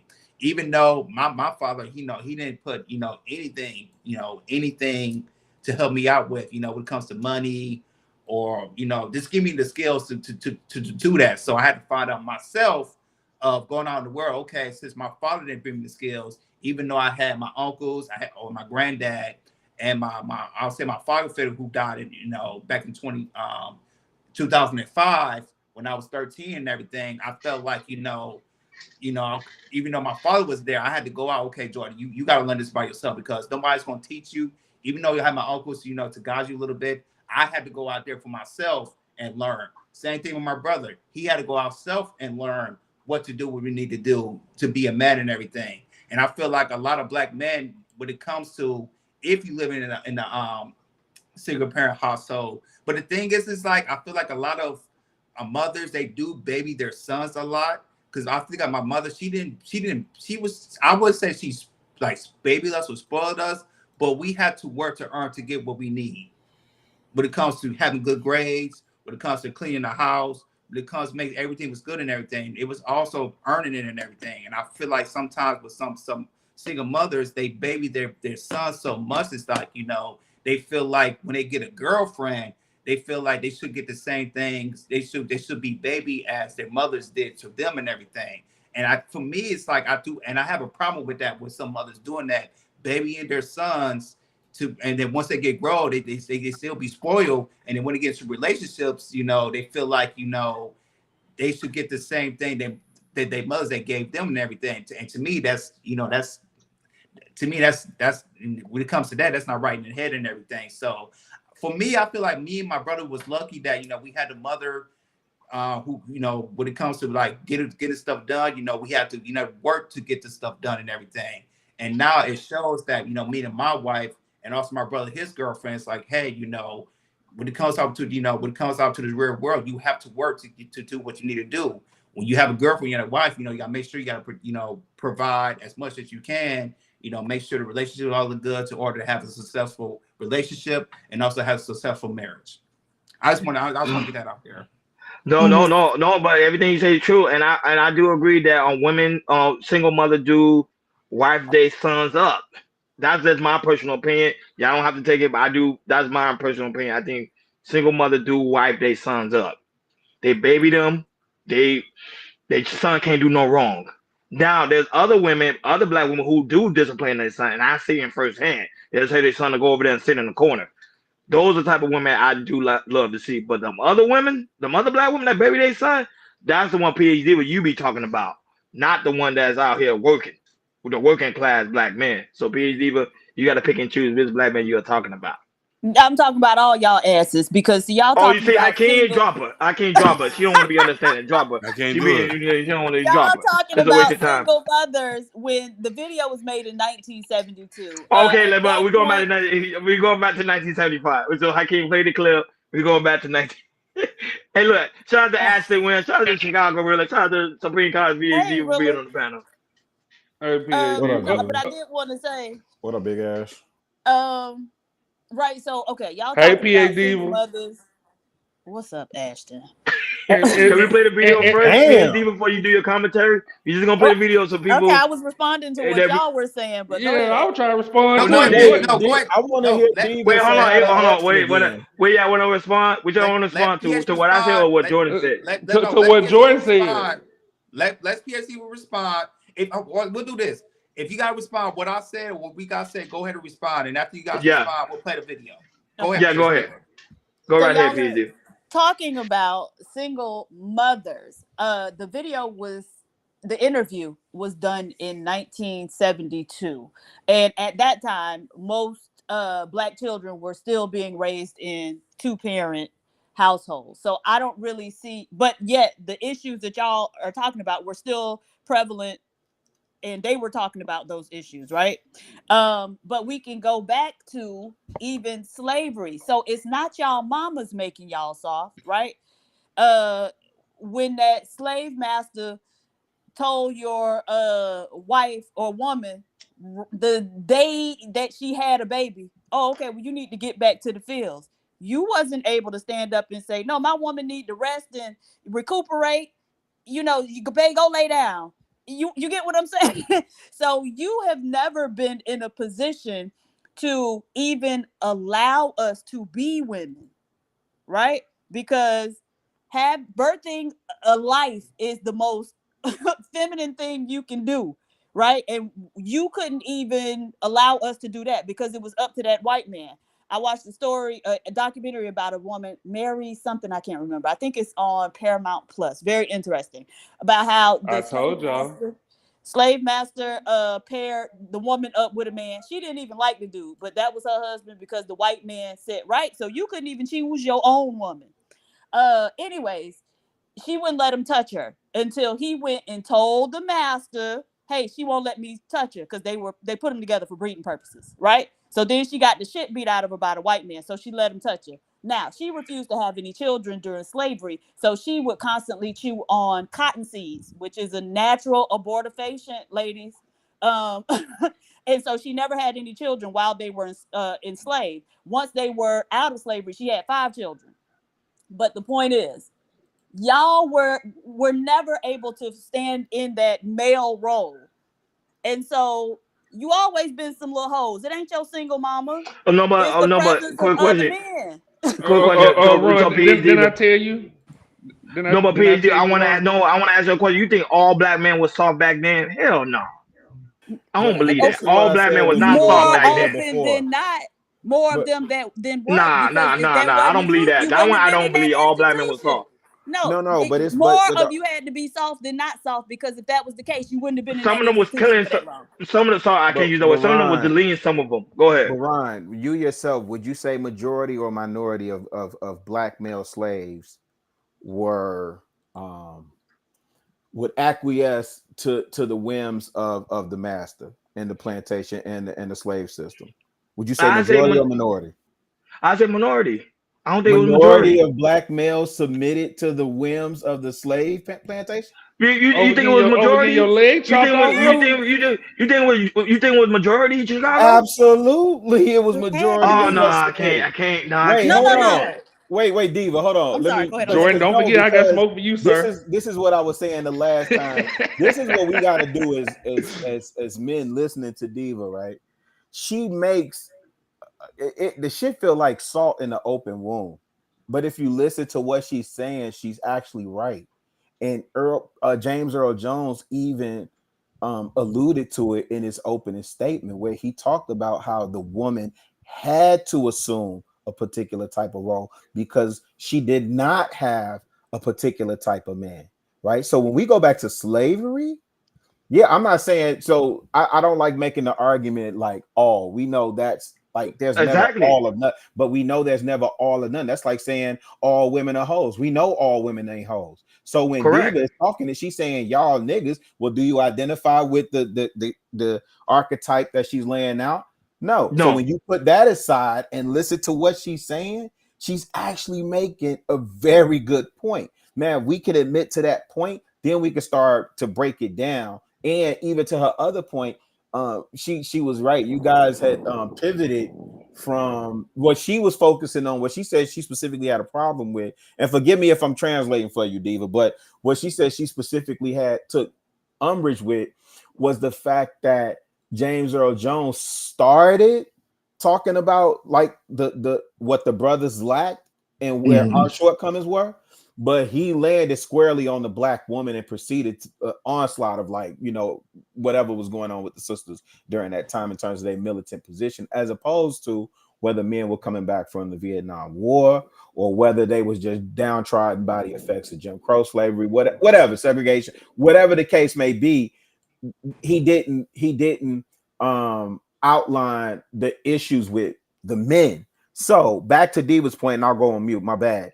But back to her point, when she says that those situations, there were more times than not that men had to look at their woman get tossed by master, overseer, and whoever else was neighbor Jim. You know what I'm saying? Whoever else had access to that black woman who did not have protection from anyone other than the master say so. Not even Betsy could say anything. But real over getting your leg chopped off, your penis. Right. Take my wife, shit. Right. But I'm just saying, y'all sorry like that. So yeah, man. Something in the man would come in. I'm asking something in the man would snap. Y'all. See, y'all gonna get caught up on her saying y'all. It's cool. Like I get it. I know what she's saying. Because remember, you have to acquiesce to that though, right? I want to say this. I get what PhD was saying because I'm going back to my life about how me and my brother look at our fathers like that.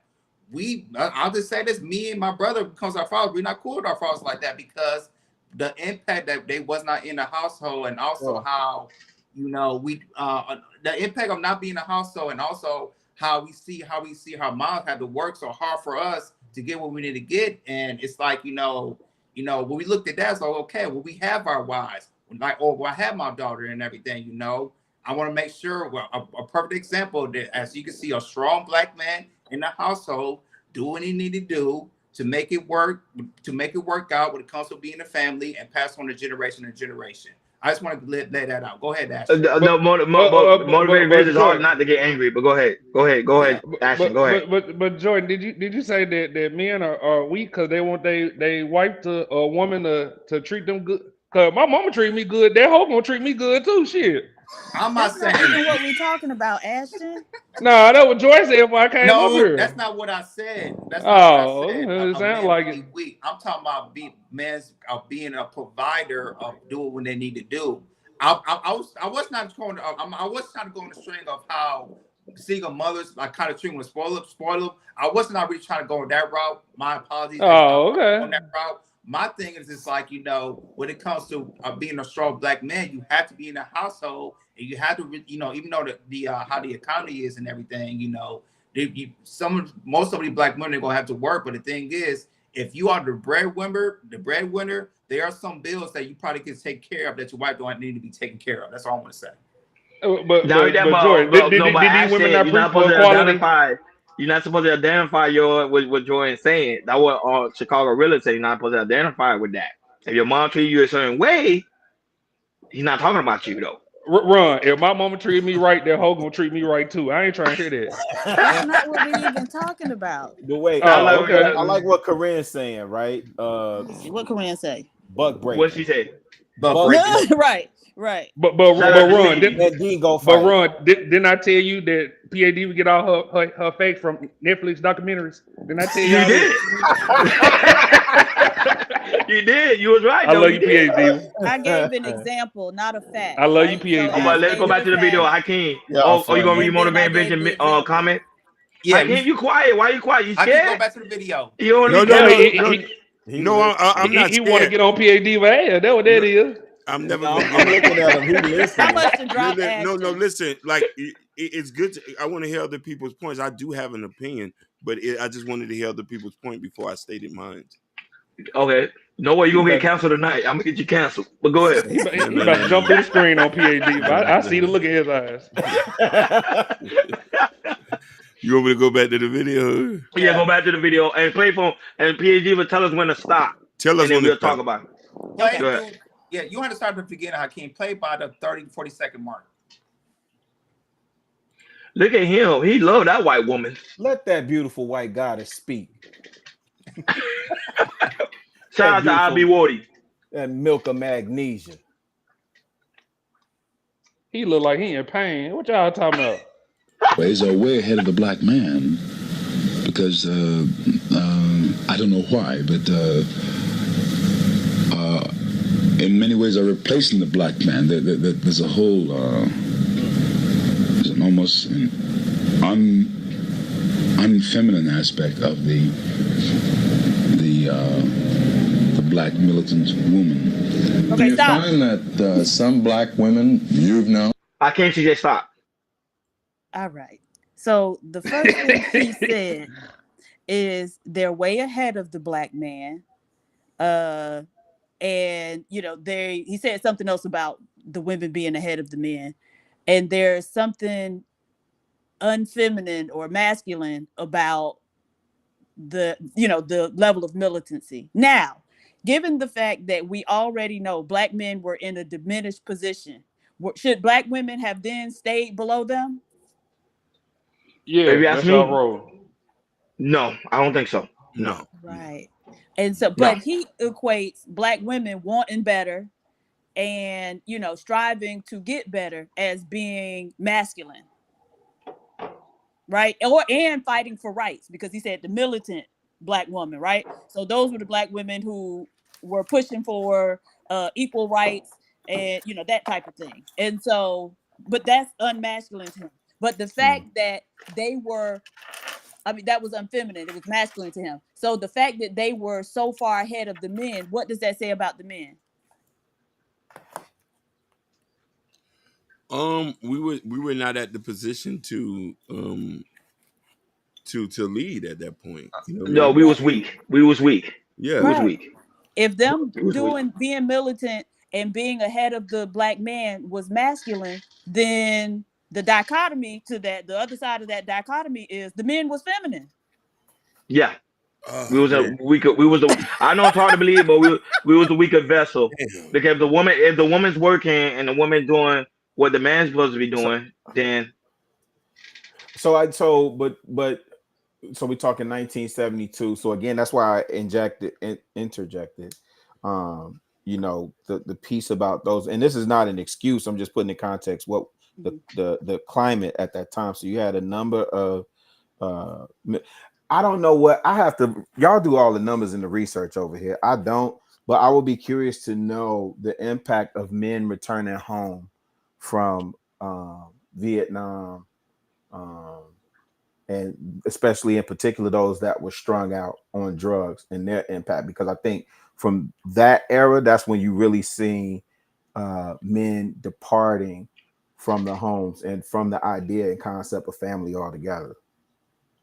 Yeah, because a lot of them was in Vietnam. That's correct. A lot of them was in Vietnam. Well, I don't know how many. So that's the thing. That's why I said I didn't want to do numbers. I know I hear a lot about it. I know I hear a lot about men coming home, and there was a number of things going on that played a part. None of which suggests that we abandon our family and women. But that climate at that time, because to me, Diva, it sounds more like you remember what's that movie when the men went off to World War II and the women had to stay and work, and then when the men came home, the women had to acquiesce and give those jobs back to those men. It sounded like that's what men, well, at least from his perspective, it sounded like that's what he was expecting to happen. Okay, so that's the thing. Unlike white women, black women didn't just get out there and have to start working when the war started, right? Black women always had to work. And so black women had more steady jobs, right? Because black women were domestic workers. They were washer women. Them probably always needed somebody to wash their goddamn clothes, look after their unborn children. They were the servers. Yeah, they were the servers. Yeah. Right. And so they had more stable employment than black men, right? And so it wasn't an artifact or a byproduct of the men coming home from the war. If you look at, what is that thing called? The Moynihan Report. It talked about how the black males were always, even in the 30s and 40s, were lagging behind the women. Now, why is that? They were coming out of the Depression then. The who? The Depression? Singulus But everybody would have been coming out of the Depression. No. I'm asking how would, like, if that played a part. You said 30s and 40s, so I'm asking if that would have played a part on top of the racial climate of that time. Well, I mean, the racial climate was the same climate for both men and women. But so one thing that it talked about was like school performance. And so you had more people going to college during that time, and so they would have like scholarships for college, but college was still at that time a mainly male thing, right? It was unusual for women to go to college. 30s and 40s, yeah. And so they had. Wait, even at HBCUs back then, Diva?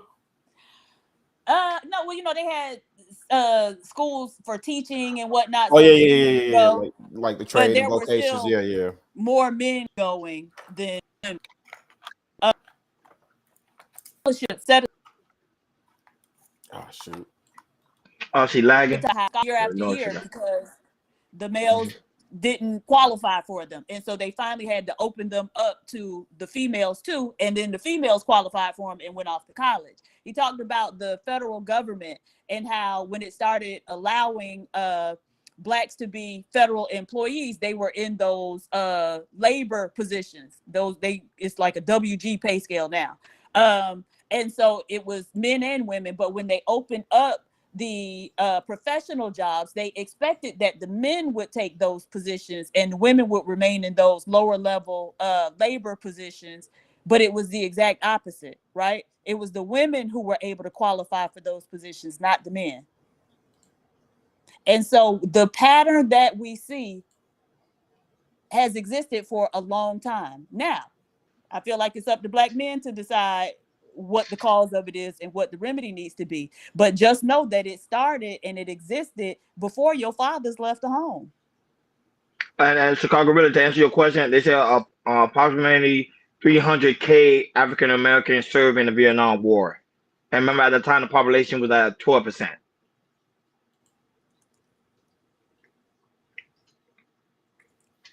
So would that be less than 1%? Yeah, less than 1% of them went to the war. Served in the Vietnam War. Correct. Mm-hmm. So black men were still around. So PA Diva is right. I can't be mad. Like you say, you can't be mad at her. She's right. Well, you had no, and I'm just mining it out, right? I'm not making a declarative statement one way or the other. I'm just having a conversation. Because this part of it, I'm not well versed, but I'm always interested in like this conversation that he's having. The Nikki Giovanni Baldwin conversation is a good one too, so on and so forth. But yeah, I'm just thinking out loud with it because anyway, that draft was heavy. So you did have it certain exceptions, like obviously the old men couldn't go or older men couldn't go to the Vietnam War. It was the younger man. Yeah, the younger men, if you were under 17, 18 or whatever. But if you were only son too, you wouldn't get drafted either. But that's neither here nor there. 300,000 is still 300,000. That's less than 1% of the population. So, but it shows you that black women been working so hard for that long. Yeah, but I mean, again, we've always known that to be the case. It's just that when we get in this space, everybody got A's on their report card. So that's why I don't mind having a tough conversation. I think it's necessary. The divas in this space keep niggas on their toes. It forces you to sharpen your sword, right? Because you absolutely need to know what you're talking about, and especially in historical context, because none of this is linear. He was a scholar. He's different. He's on a different. But hold on, before we want to get some acknowledgement. Shout out to the mom, mother for gifting all these people. Natasha, we love you here. We know we love you here. She gifted Chicago Really. She gifted you. Oh, shoot. Natasha Vincent. Yeah, Natasha Vincent, the lovely mom, mother giving you. She gifted you. Thank you, Natasha. Genesis After Dark, I'll Be Wody, the Sherelle Show. Shout out to Sherelle, man. She doing her thing. Tyler Bell, shout out to him as well. Shout out to her for giving. Shout outs to Sherelle. The queen. But go ahead, continue, Chicago. Yeah. No, I think here's the thing, right? Again, I think when we're having these conversations, I just think brothers just gotta, start acknowledging what's true and then work from there. I'm gonna say this and I'm gonna go on mute, right? I think this is just a short pivot. Just give me grace for like 5 seconds. I think what Kendrick Lamar is doing, and there's parallels for what I'm about to say. I think he's waging spiritual warfare before our eyes, and I think it's beautiful to see. I think that is going to parallel with the state of the black community, and the black man is going to have to come to a severe reckoning with himself. Right. In that song, he talks about time to watch the party die. Right. And so you talking about they party more. He said like they party more than the females. What are you working for?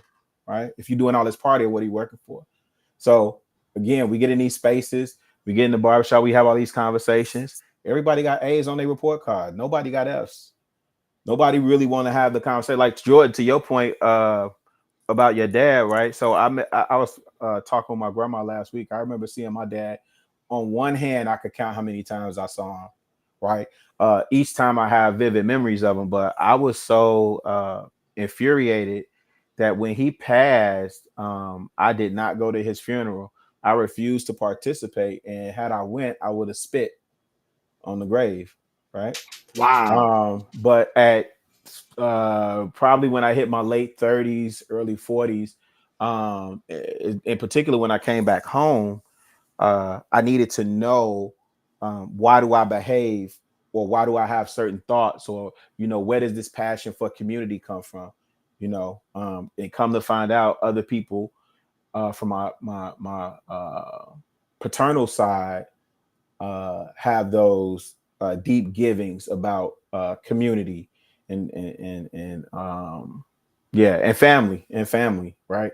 On my maternal side, we've never had a real family reunion. On my paternal side, they have one every year. You understand what I'm saying? So with that said, I just think it's important to look in the mirror, and as men, it's not always like I never separate myself from the group. I'm always we, us, our. Even if I'm straight, I'm still looking at my brother to the left like we, us, our. And I think we are ultimately getting to a place. If this rhetoric from 1972 is still relevant in 2024, it's time to burn all this shit down, bro. Like it is. It's time to burn all this shit down and start from scratch, man. All these DMP conversations, all these gender wars, this shit is dead, fam. You got dudes out here saying there's no community, there's no need for family. I'll just ski, squirt in every female, and this is my biological imperative, and just all this goofiness, fam. It's there's no way we should. We should be reflecting on this conversation from 1972 and saying, looking at it in historical context, right? And saying, oh, okay, that's what was happening for that time, right?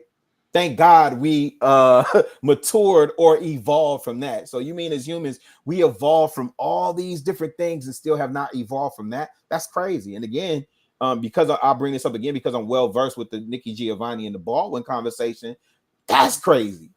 That conversation is still relevant.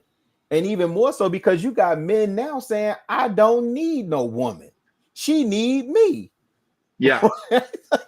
Insane. So I'm going on mute. My bad for having that old man die. No. That was deep. That was deep. Yeah, man. It's time. Appreciate it. Yeah, I love me some us. But I'm honest enough and insane enough with these eyes to know that if we don't torch this shit and burn it to the ground now, we're gonna repeat the same cycle.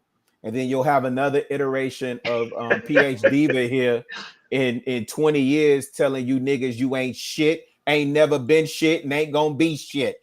And being 100% correct. But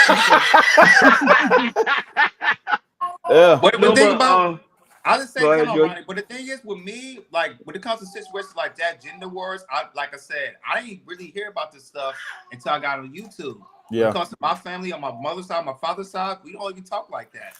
So once I talk about hearing gender wars, all that type of things, and all the times I'm like, oh wow, we like that. Which I know we like that because you could probably you can see it now, but the thing is, it's like I've been so protected in my family that it doesn't get out there like that. All the type of things like talk about gender wars, talk about black men and black women, all that type of things as well. Because in our family, we don't really disrespect like that. You know, we're very tight, nice family like that. So in order for me, it's like, you know, I don't put myself into that situations. What I do is, Chicago Red is kind of keeping family first. And what I can do with my family, if my friends need something, they want to be part of it, that's totally fine too. But if there's other people that they're not down with it, I'm not gonna mess with them. Because what else you can do? Because you can't help people that they can't help themselves. Go ahead, Hakeem. Yeah, so I love all y'all that say, but you know, like I've stated on this many times before. My situation is different. My mom and dad been married 43 years. 43 years. So I have a different perspective. Plus, there's a religious aspect to the way I was raised, as far as when we come to just being in a 2-parent household. Then there's also a cultural aspects to it. My parents are foreigners, so they bring a different light to this. So when I looked at the James, when I looked at that, when I heard what he spoke first, I thought it was somebody with self-hatred speaking. You know what I'm trying to say? Because everybody's experience is a little bit different. My experience with black women has been different too. And I guess maybe I don't have that opinion about black women because the way I was raised and the way my dad made me view black women, because I've only seen him but show my mom respect and praise her and been a provider and a protector. And this is maybe the reason why they still together. I've never seen him not stand up, even when it came to on a protection level. So, but when we start talking about, I like the fact that you say that we need to deconstruct this too. I also want to say what experience each person has as far as when it comes to relationships with black men and black women. Everybody's is different. You know what I mean? All 4 of y'all here, we all going to give a different experience too. You know what I mean? And we might look at it from a different lens.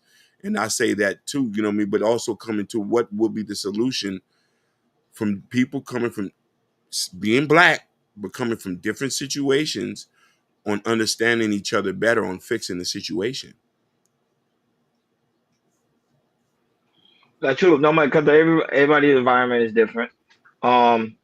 Somebody in the chat might watch this later on and say, "Nah, I have a different opinion of black women. Black women ain't shit." You get what I'm saying? Everybody's experience is different. So I'm with Chicago. I think things got to change. Because remember, we've been having this conversation for forever. Yeah. Since the 60s. That's crazy. Before then. But I think we're going to continue to have this conversation as long as black men are in a diminished status in comparison to other men, because that's the way they rationalize it or how they deal with it. It's tough to look yourself in the mirror and say, God damn, I can't measure up to these other men, right? And so, go ahead. No, what I wanted to ask you, could we solely blame black men, periodly, for being in this state? Or there's different components that plays in the part? Because not everybody applies to that. So what do you mean? Okay, so give me some of the other components. Meaning that, okay, you say that black men in the state are in a poor state, correct? Well, I just think black men are having a diminished status. In a diminished state.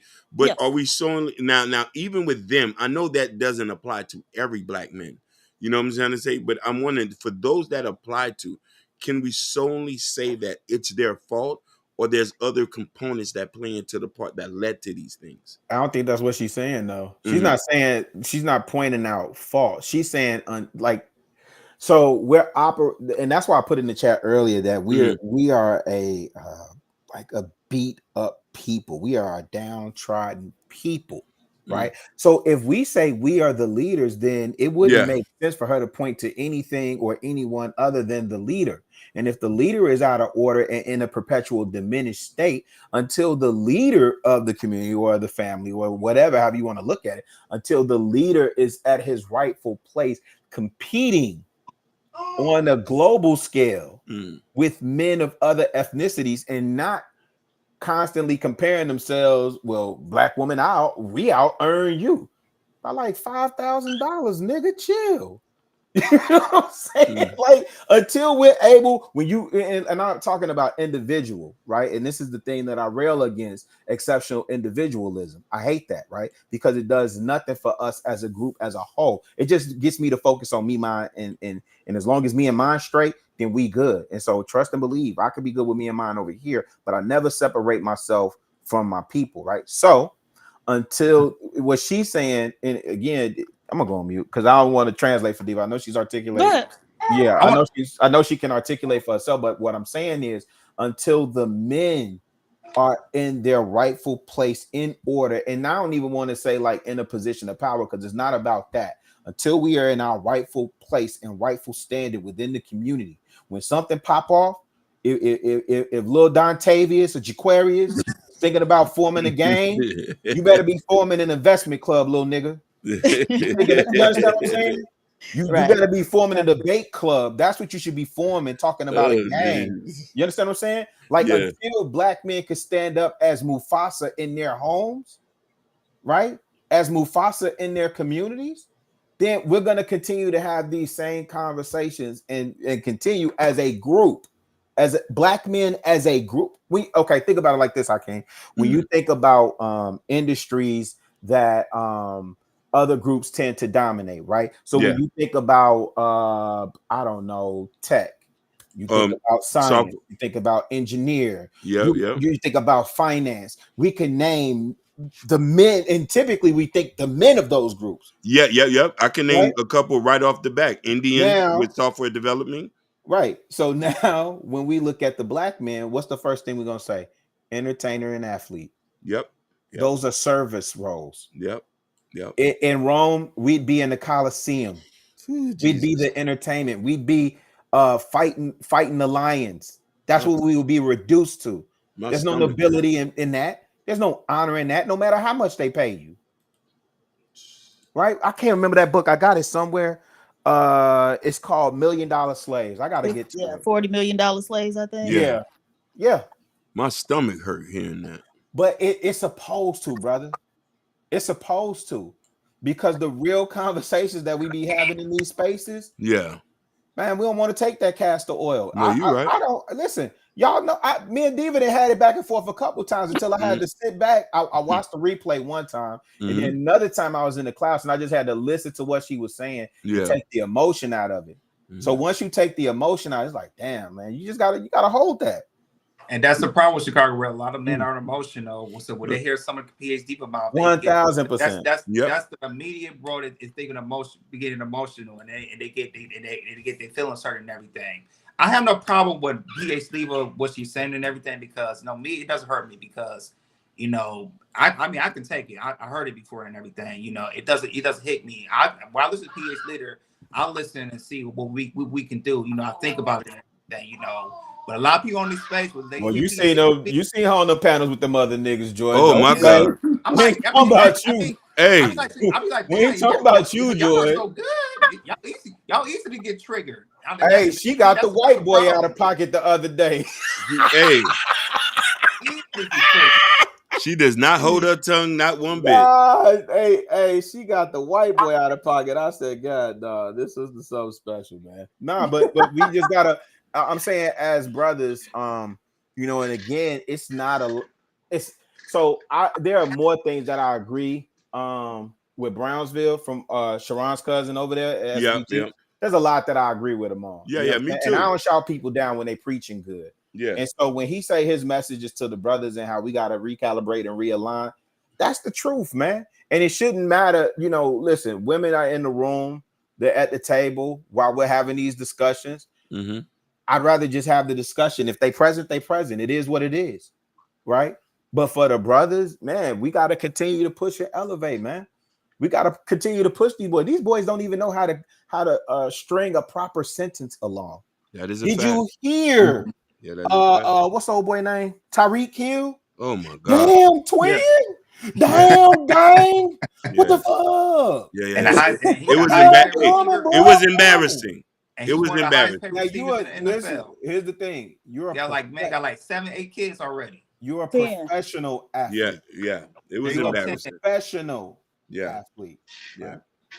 So that's I just think that's where we at. Again, I say, man, and if you didn't listen to this last song and you didn't feel something, I question how many books you're reading, if you got reading comprehension skills, right? That Kendrick Lamar did. This man is I promise you about to see some parallels. Promise you about to see some parallels. The things that we hold the most dear, this entertainment industry, it's a wrap.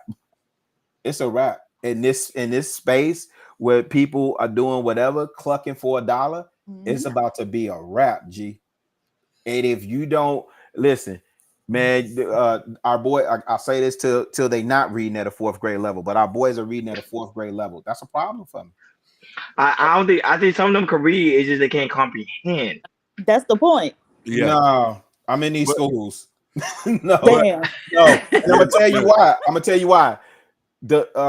I learned my sister-in-law is a teacher in grammar school. That No Child Left Behind effed us up. They sold us a false bill of goods, G. This is why, push kids forward. Yeah. This is why your child does not get held back. This is why, what is it called? IEP or something like that? Yeah, IEP. Something like that. Like, this is why these parents will come up to these schools and scream on these teachers. This is why teachers don't want to take the job. And the ones that we do have, they ain't there because they get paid a whole bunch. They there because they actually passionate and care. Right. Yeah. Facts. You know, them the ones we need to be celebrating. When we did our back to school thing for the kids at my alma mater this year, I said, nah, what do you teachers need, man? Fuck these kids. What do you teachers need? Because there's gonna be 1,000,001 backpack giveaways and school supply giveaways. What do y'all teachers need? And stings. But that's a good point. Yeah, good point. And the teacher, to me, teachers need to be paid more than what they're getting paid now. Man, I'm for it. Chicago, you did point out. Go ahead.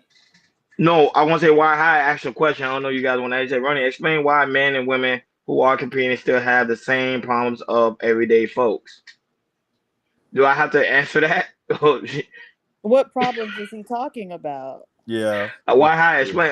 Elaborate on your question. Or you just referring to me? Well, because you say men and women who are competing. He was asking you, Ronnie. Especially he was asking you the question. And they have the same problem of everyday folk because they're human. That's why. I am everyday people. Don't say they're human. Yeah. No, but this is I ain't gonna lie. This was really good. Really good. I don't know if PhD got any more to elaborate. No, Hakeem, you're gonna say something. Yeah. No. I just wanted to highlight what Chicago said, and it made me think that I do. I do appreciate PH Diva as far as and I think a lot of men are maybe intimidated by what she's saying because there's a lot of things that are rooted in truth, and I do think it is important for Black men to be aware when women hearing they speak, so we can hold each other accountable. You know what I'm trying to say? And even when you stress this so many times, kids reading at a 4th grade level. And it has to do with the leaders of the community. And if we're Black, then the man is the leader. And if we're not holding that torch, then we do need to do something as far as a collective to push forward. I want my wife outside. So I would say I'll take it one further. I would say the argument would be, why should Diva have to be the one to point it out for us to pull that shit together to begin with, right? Because she's the teacher of the earth. Black women are the teacher of the earth. As men, we should be holding each other to account, right? That is true. But put it point two. If she's saying this and she's been repeating it, there must be some level of love there. 1,000%. Of love there. Diva? Yeah. I'm just saying of love there. Because she could easily just go mute and not check Black dudes. She love us. Yeah, and that's why I say when I hear, I know it's coming from that place because I know people who don't care. They just won't say nothing and just go do something different. Okay, so Chicago, you have other women like Princella. I know that's I don't even want to say her name, but Princella, Cynthia G. Why people want to get rid of these women if they speaking the truth? The same thing PhD is saying. Well, I'm not familiar with all of their rhetoric, so I don't know that they're speaking a truth at all. So when I hear somebody say, Cynthia G, you heard somebody say men can't love. I got to question that. I'm not even inclined to research your message. Cynthia G, I've heard so much predisposed negative comments towards her that I couldn't even tell you, bro. I don't know. And to be honest, here's the other thing. I really am like busy doing the work and building with brothers that I'm not even checking for the sisters like that. I wish more sisters would check more like other sisters, but I wish more men would get brothers in line and call. Listen, let me tell you something. Do you know how many dudes in this space have been faking the funk? And as much as people talk about what these other content creators are doing, there are dudes doing way more damage to malleable minds in this space. Facts. Yep. Facts. Yeah. So I don't have time to look at what the sisters are saying when it's so much going on with the brothers. And again, I'm on record from the first time I set foot on the Thursday show on camera, being called beta simp, hoe stud, and you know, you simping for these hoes and all this stuff. Nigga, your mama's a hoe. That's how I feel about it. Yeah. Preach. Hey, can I say something to Waha real quick? Hey, Go man. right ahead. So really, to be honest, Wayne is the reason why Wayne is not performing at the halftime show. Thank you. And why everybody Thank is you. up in arms about Wayne. Wayne probably could have still gotten on, but let me tell you something. I was so disappointed in him coming out and talking about this woe is me, and I was so hurt, and I'm just trying to put me back together. Nigga, when you said you ain't understand what a Black Lives Matter is, you wasn't hurt then. When you set up there, told that reporter, I'm a $40 million nigga. My life matters. I don't know what you're talking about. Don't come to me. Child. You spent I remember that, man. I remember that. You spent over 75% of your career being anti-corporate and anti-front and center for anything sociable. So don't get upset now when the world's biggest stage is in your hometown and you don't qualify to participate. It is what it is. Play politics and go ahead and throw your red flags in the air. The fuck you gonna do? Get on stage and perform Lollipop? Right. That's what I was like. That's not even something they would want here. to represent their city on the world stage. Yep. The type of music that he makes. My bad, y'all. I got like amped for No. You was right. No. That You shit in your is bag, crazy. And Get in then your look, bag. now all these people is like, and again, let me say this off top. Like, I'm a fan of Kendrick Lamar.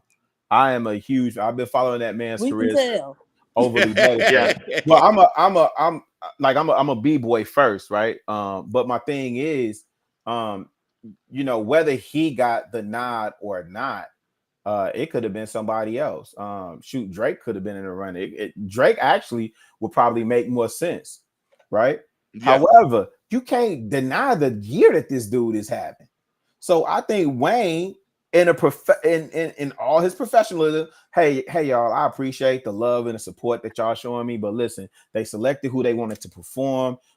Let's support the halftime show for, you know, hopefully I think he's a Green Bay Packer fan still, you know, hopefully my team, or maybe he's an Aaron Rodgers fan, whoever he roots for these days, you know, hopefully my team makes it to the Super Bowl. I'll see y'all in New Orleans at the Dome, front and center, I wish I could have performed, but it's not my time. Thank y'all for y'all support.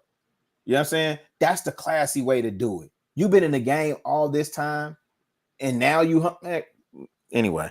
Y'all relax, man. Chill. Man, Chicago, you go in, man. Make sure you have to go and subscribe to Chicago Rilla channel. Natasha, mother, can you please put that in the chat, man? that thing. Mother, yes, that's a fact. Yeah, that's a real mother. The father's not over here. Big Bad Bull, he's not over here. So, but shout out to you guys. A motivating vision. We're not gonna talk about the Bengals. Well, no, y'all play the Chiefs. So I'm with the Bengals on that one. They always beat the Chiefs. I don't like the Chiefs. The Bengals gonna be in the Super Bowl? Huh? The Bengals gonna be in the Super Bowl? No, the Bengals playing the Chiefs. That's going on right now. This coming Sunday. So the Bengals be in the Super Bowl. The Bengals, the way Joe Burrow playing, I don't know. He playing like Tua. He better get it together. What I told you. All y'all some sellouts. I'm still boycotting. I'm standing with Cap still. All y'all some sellouts. What you say? See, D, we taking these niggas to a line for shit. No, Right. I said Absolutely. I said Cincinnati always start off slow and they always be hot at the end. But go ahead, PH. Oh no, I was agreeing with Rilla that y'all, even when y'all can assert some dominance and power, y'all refuse to do it because entertainment is more important to you. I ain't gonna lie, PG. Football is more important to me. I ain't gonna lie to you. I'm one of those niggas. That's crazy as hell because it's just a game. It's not. It's not. It's our livelihood. We need football. Oh, you make money off football? If you gamble. Yeah, but you ain't gambling, so. No, but the reason why this is why a lot of men like football, because when they're young, what the first thing their mama do? Put them in football. That's They don't put them in fine. nothing else. Put them in But football. Put them again, in football. Put them in football. as a woman, it just shows, okay, these men aren't even cut out to be who they claim that they supposed to be and they say they want to be, right? Because you know, entertainment is enough to distract them from a bigger purpose. Hey, like, share, I said like, it share, all. subscribe. I'm about to end the show. Like, share, subscribe, and hit that notification bell on the right hand side. Man, my stomach Remember, we hurt. go live each and every Monday, Wednesday, Friday, 6 o'clock Eastern time. Right, Muhammad? Teach Ron. That's right. That's what I'm gonna do. I'm teaching them on the way out. My stomach hurt.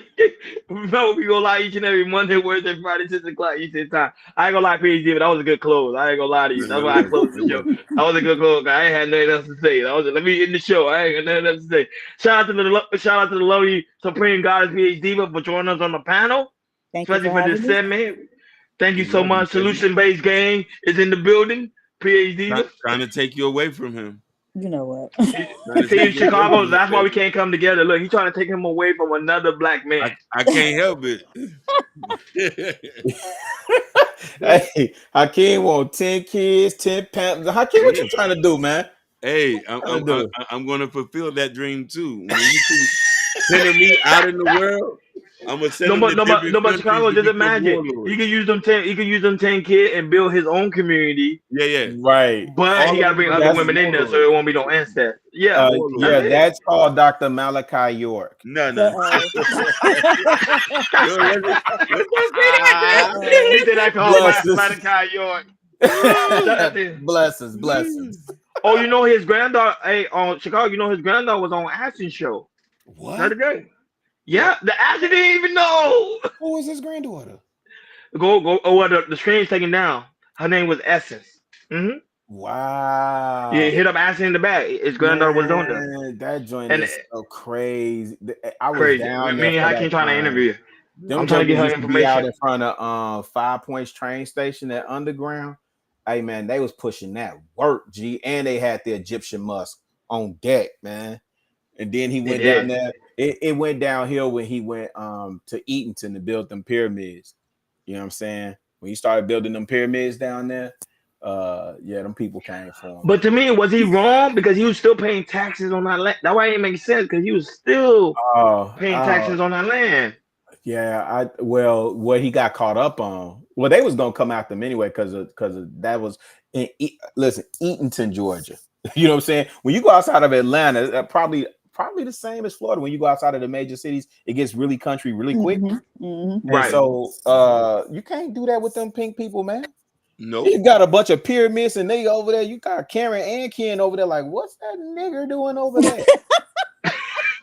So they gonna find something, and they found. I already know that allegation. That strong allegation. Similar to what's old boy name? Polite. Yeah. No, Nature Boy. Nature Boy. God. But Nature Boy have to devolve into some foolishness. You know what I mean? And just craziness. Diva, I think when you I honestly believe when you play around, and I'm not saying the Christian God, whatever God you were, the Orishas, Ephas, whatever, Yoruba, Santeria, all that. When you play around with that stuff and you don't know what you playing around with, you could be tapping into something demonic, and you're gonna get that just reward too. So I think that's what ends up happening with these guys. Malachi, Mr. Muhammad, look it up. He did. He was building pyramids. Yeah. Eatonton, Eaton, Eatonton. Dr. Malachi York. Yeah, and his teaching was actually kind of weird, but also it was very enlightening. This joker started talking about aliens, but that when he started, I was weird. Before then he was the way that they came to the Nuwaubians. He started out Christian, then went it was Christian, then Jehovah's Witness, then Islam, then Nubian Islamic Hebrew, Nubian Islamic Hebrew. Yeah, Hebrew. So it was something. It was New York. This is why he was in New York. And then by the time he got to Atlanta, it was Nuwaubians. Yeah, he changed the name to a Nuwaubian. Yeah, he was a Rabboni. He was Rabboni under the other faith. And the only reason why I know is because what's the name used to study under him too. Brother Polite. No, De La Soul. Posthumous from De La Soul when he was Hebrew, and they had the white garb with the white turban looking thing. And then by the time he got to Atlanta, if you look at this is real spill. If you look at AT Aliens, you look at how Andre 3000, Big Gip, CeeLo all used to follow his teachings. Oh wow. Okay, that's why they was weird like that. Yeah. But but also what's his name too? Who? What's his name? Africa Bambaataa too. Used to follow. I wouldn't be surprised. I wouldn't be surprised if Bambaataa. Anyway, that's a whole nother conversation. It just seems like there's a whole lot of searching for an identity. Yes. And not being able to settle on one. And I think that's across. I think that's something that's unique to Black American people. Yes. And I just don't understand why that is. Is that an attempt to get away from our past of being enslaved, or like what is it? No, so I this is my theory, Diva. So remember Khalid Muhammad, he sampled on Public Enemy's Night of the Living Bass Head, and it says something to the effect, have you forgotten that once we were brought here, we were robbed of our culture, our name, our God, and then he says, like, many of us, by the way we act, we've even lost our minds. I forget how the whole quote goes, but however you look at it, whether we were here first, wherever we originate from as a people, that period of slavery and going through that process of being stripped of your culture, your God, your name, your lineage, it has a lot of us like seeking and searching. I remember my homeboy, he's Nigerian, right? This joker got about 7 middle names, and he broke them down, right? I said, well, why, why? Because he told me his real name. I thought his name was Wally, like Wally. And when we got older and I learned his name was Wale, and we just didn't know how to say Wale, we saying Wally. He said, and he told me his real name, and he said, yeah, this is my dad's name, my granddad's name, my great, all the way down. That's how far he could trace it. His middle name was the number of forefathers he could trace his lineage through. When I tell you, I was so freaking jealous, I was so god doggone jealous that he could trace his lineage back that far. Right. But the thing is, so okay, that's true. That so 2 thoughts. First, I think that process of maybe having your culture stripped and adopting a new culture, even though I question that, but I'm gonna rock with that for the sake of argument. That happened all in the New World. We seem to be the ones that struggle with it the most, though, right? So in Brazil, they Brazilian and they not, and certainly they've held on to certain things, but so have we. We just seem to struggle with it in a different way than other groups, even those other ones who have been enslaved and separated from their, in air quotes, original culture. The other thing is, yes, that Nigerian boy can trace his lineage back 7 generations or whatever, but what good does that do them, right? Because you see that still didn't keep the white man from coming over there and doing what the fuck he wanted, and it still hasn't allowed them to rebuild themselves. You see what I'm saying? So what's no. I get that point. Utility I that part that's I don't know, a Nigerian would have to consider that. I could just tell you that as a man, knowing who you are, or even determining, right? So when you get to Kwanzaa, what is that? Kujichagulia, self-determination, determining who we are for ourselves. That's an important piece. And for self, I was just saying, for self, a lot of, I don't know, dude. Dang, this is a whole nother show, man.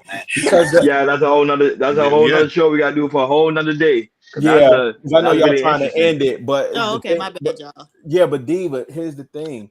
I don't want to lose my train of thought, but yeah, it's a whole nother show, because that part of it, there's something about defining yourself and knowing who you are and whose you are for yourself. Because what ends up happening is every generation in Black America, we start at 0. Every generation, Diva. We do not have generations of families.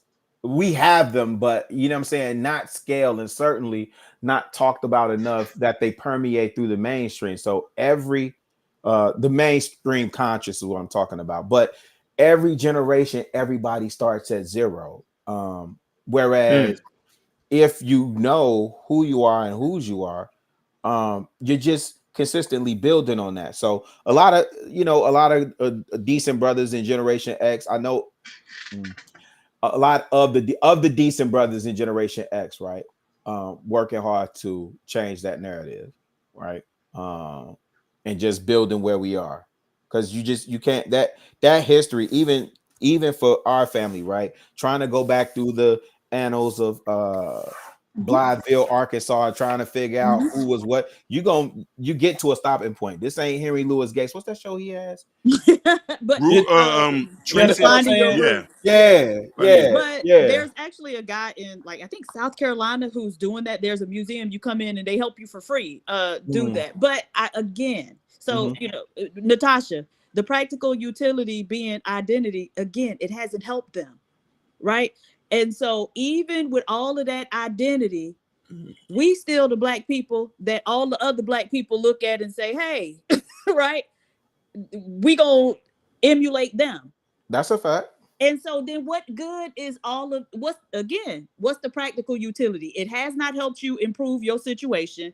And then you still trading your identity to try to emulate somebody else. And so I think you got to look at we got something now. It's something too. And I don't, we may not be able to go, 50, 11 generations back, but what we taken from generation to generation is something very powerful. I agree with you, Diva. I was watching a Zulu. Have you ever seen those circles that they do in South Africa? The Zulus, that ritual, that ceremony that they do, it's akin to a stroll, a Greek stroll. Mm-hmm. And somebody was making the correlation between how things that we do intuitively brings us back at some point to those cultures, right? Those traditions and customs. So I agree with you. I think, we do have something. I know for me and my family, like I said, we're going to do our part to trace as much as we can. And then when we hit the roadblock, it just is what it is. But we have to start building at the foundation. I agree with you on this part. We have to build at the foundation that we're at, and then each generation coming behind us, they have to take that baton and run with it, right? And not start at zero. We can't keep resetting at zero. Well, if I could just say something real quick, peace to all the brothers. Go right ahead. Mr. Chicago Gorilla, I think you just answered your own question. As far as tracing our lineage, we don't have to necessarily be so biologically connected, because we're spiritually connected. Like you said, the South Africans, they have a step or a stroll, kind of like a Kappa stroll or how the Q step. We could just look at what they're doing and see that's us over there. And also, I'm going to keep it brief tonight because we're trying to close the show, but y'all talking a lot of good topics. First of all, I'm not inferior to any man. I'm the original Black man. Matter of fact, I'm superior. I'm their daddy. We're their daddy. We created every other race. We're the original. And when the kid asked me one time in the classroom, he said, Mr. Muhammad, what are you? I said, I'm an original man. He said, oh, okay, that's what you are.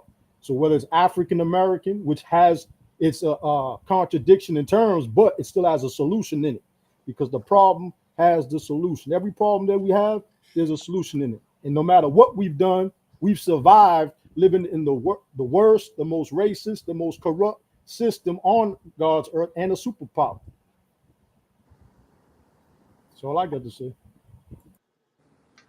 And that being said, shout out to the lovely Natasha Vincent, the mom, mother in the building. Shout out for her always coming down, showing us love and support.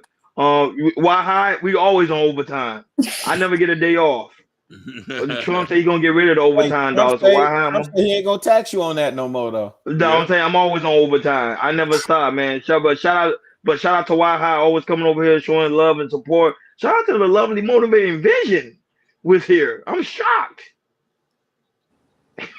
Shout out to the lovely Jalen. I'm mad at Jalen because Jalen was supposed to be on the panel. She was supposed to be on the panel. And she was like, "Yeah, I'm coming," but she was in the building though. But she was like, "Yeah, I'm coming." I can't go. You better go over there and fuss her out. I'm gonna fuss her out myself. We're gonna turn up on This Is Risky. Shout out to Mr. Muhammad, who's also in the building and who also is on the panel. Shout out to him. Shout out to Natasha Vincent. Like I said again, man, because she gifted membership today. We really do greatly appreciate it. Abi Wody was also in the building. Shout out to him. Kareem Stevie was also in the building. Shout out to her. We know her personally. Chicago Gorilla. That's what I said. Empress Vibe was also in the building. Shout out to her. We love to see her presence. Hassan TV was also in the building. Shout out to him. PhD, but we already know PhD was there. Rufus was here. He was on my side. That's why I ain't seen him. Rufus was there, but he was on my side. He's been very quiet lately. PhD will humbled him. He getting humbled. He been quiet. Dialogue was also in the building. Shout out to him. Shout out to Nightish, who's also was in the building. And not only that, but shout out to all new subscribers too as well. Poppy Gold. And what's the other girl's name? Jordan? I forgot the other girl's name. Taji or Tasia? Taji. Yeah, shout out to her. She's a new subscriber. So shout out to all these new subscribers that subscribe to our channel. We really do greatly appreciate it. As you can see, we have dope conversation. We just don't only just focus on black issues. Because people were like, oh, all y'all focus on black issues. No, we focus on other issues as well. Oh, Know Your Worth. Shout out to her as well. Guys, it's also very important to give love and support for our Twitch family, our Kick family, our Instagram family, and also our Facebook family who always come. Show us love, watch the replay, watch the playback, come to subscribe to the channel like Sherry Bryan, Bobby Bryan. We love you guys so much, so very, very, very, very much. No, hold on. I want to ask Chicago Gorilla and PhD one more question. I know we're going to end the show, but it's just one more question. What do you think about Shay Shay and Club Shay Shay and his sex tape? Get it, get it, Baby, come here. Baby, come here, baby. Baby, come here. Yeah, hey, Diva, that's the jacked up part. Like, don't play in our face, fam. Right. Don't nobody care if you gay or not, man. Right. It is what it is. You know? But shout out to the lovely Mimi who's also in the building. Shout out to her. She came in the building. Shout out to love Mimi. and support. Hey, Co-host of the Hakeem, Shiesty Avenger. He gave her that pop smoke ground. Baby, I ain't gonna lie, she was tearing them up. Hey, Chicago, she was tearing them up. She was tearing them up. It sounded like she was popping off something. Sound like she was popping off. Listen, that slurping sound doesn't sound regular.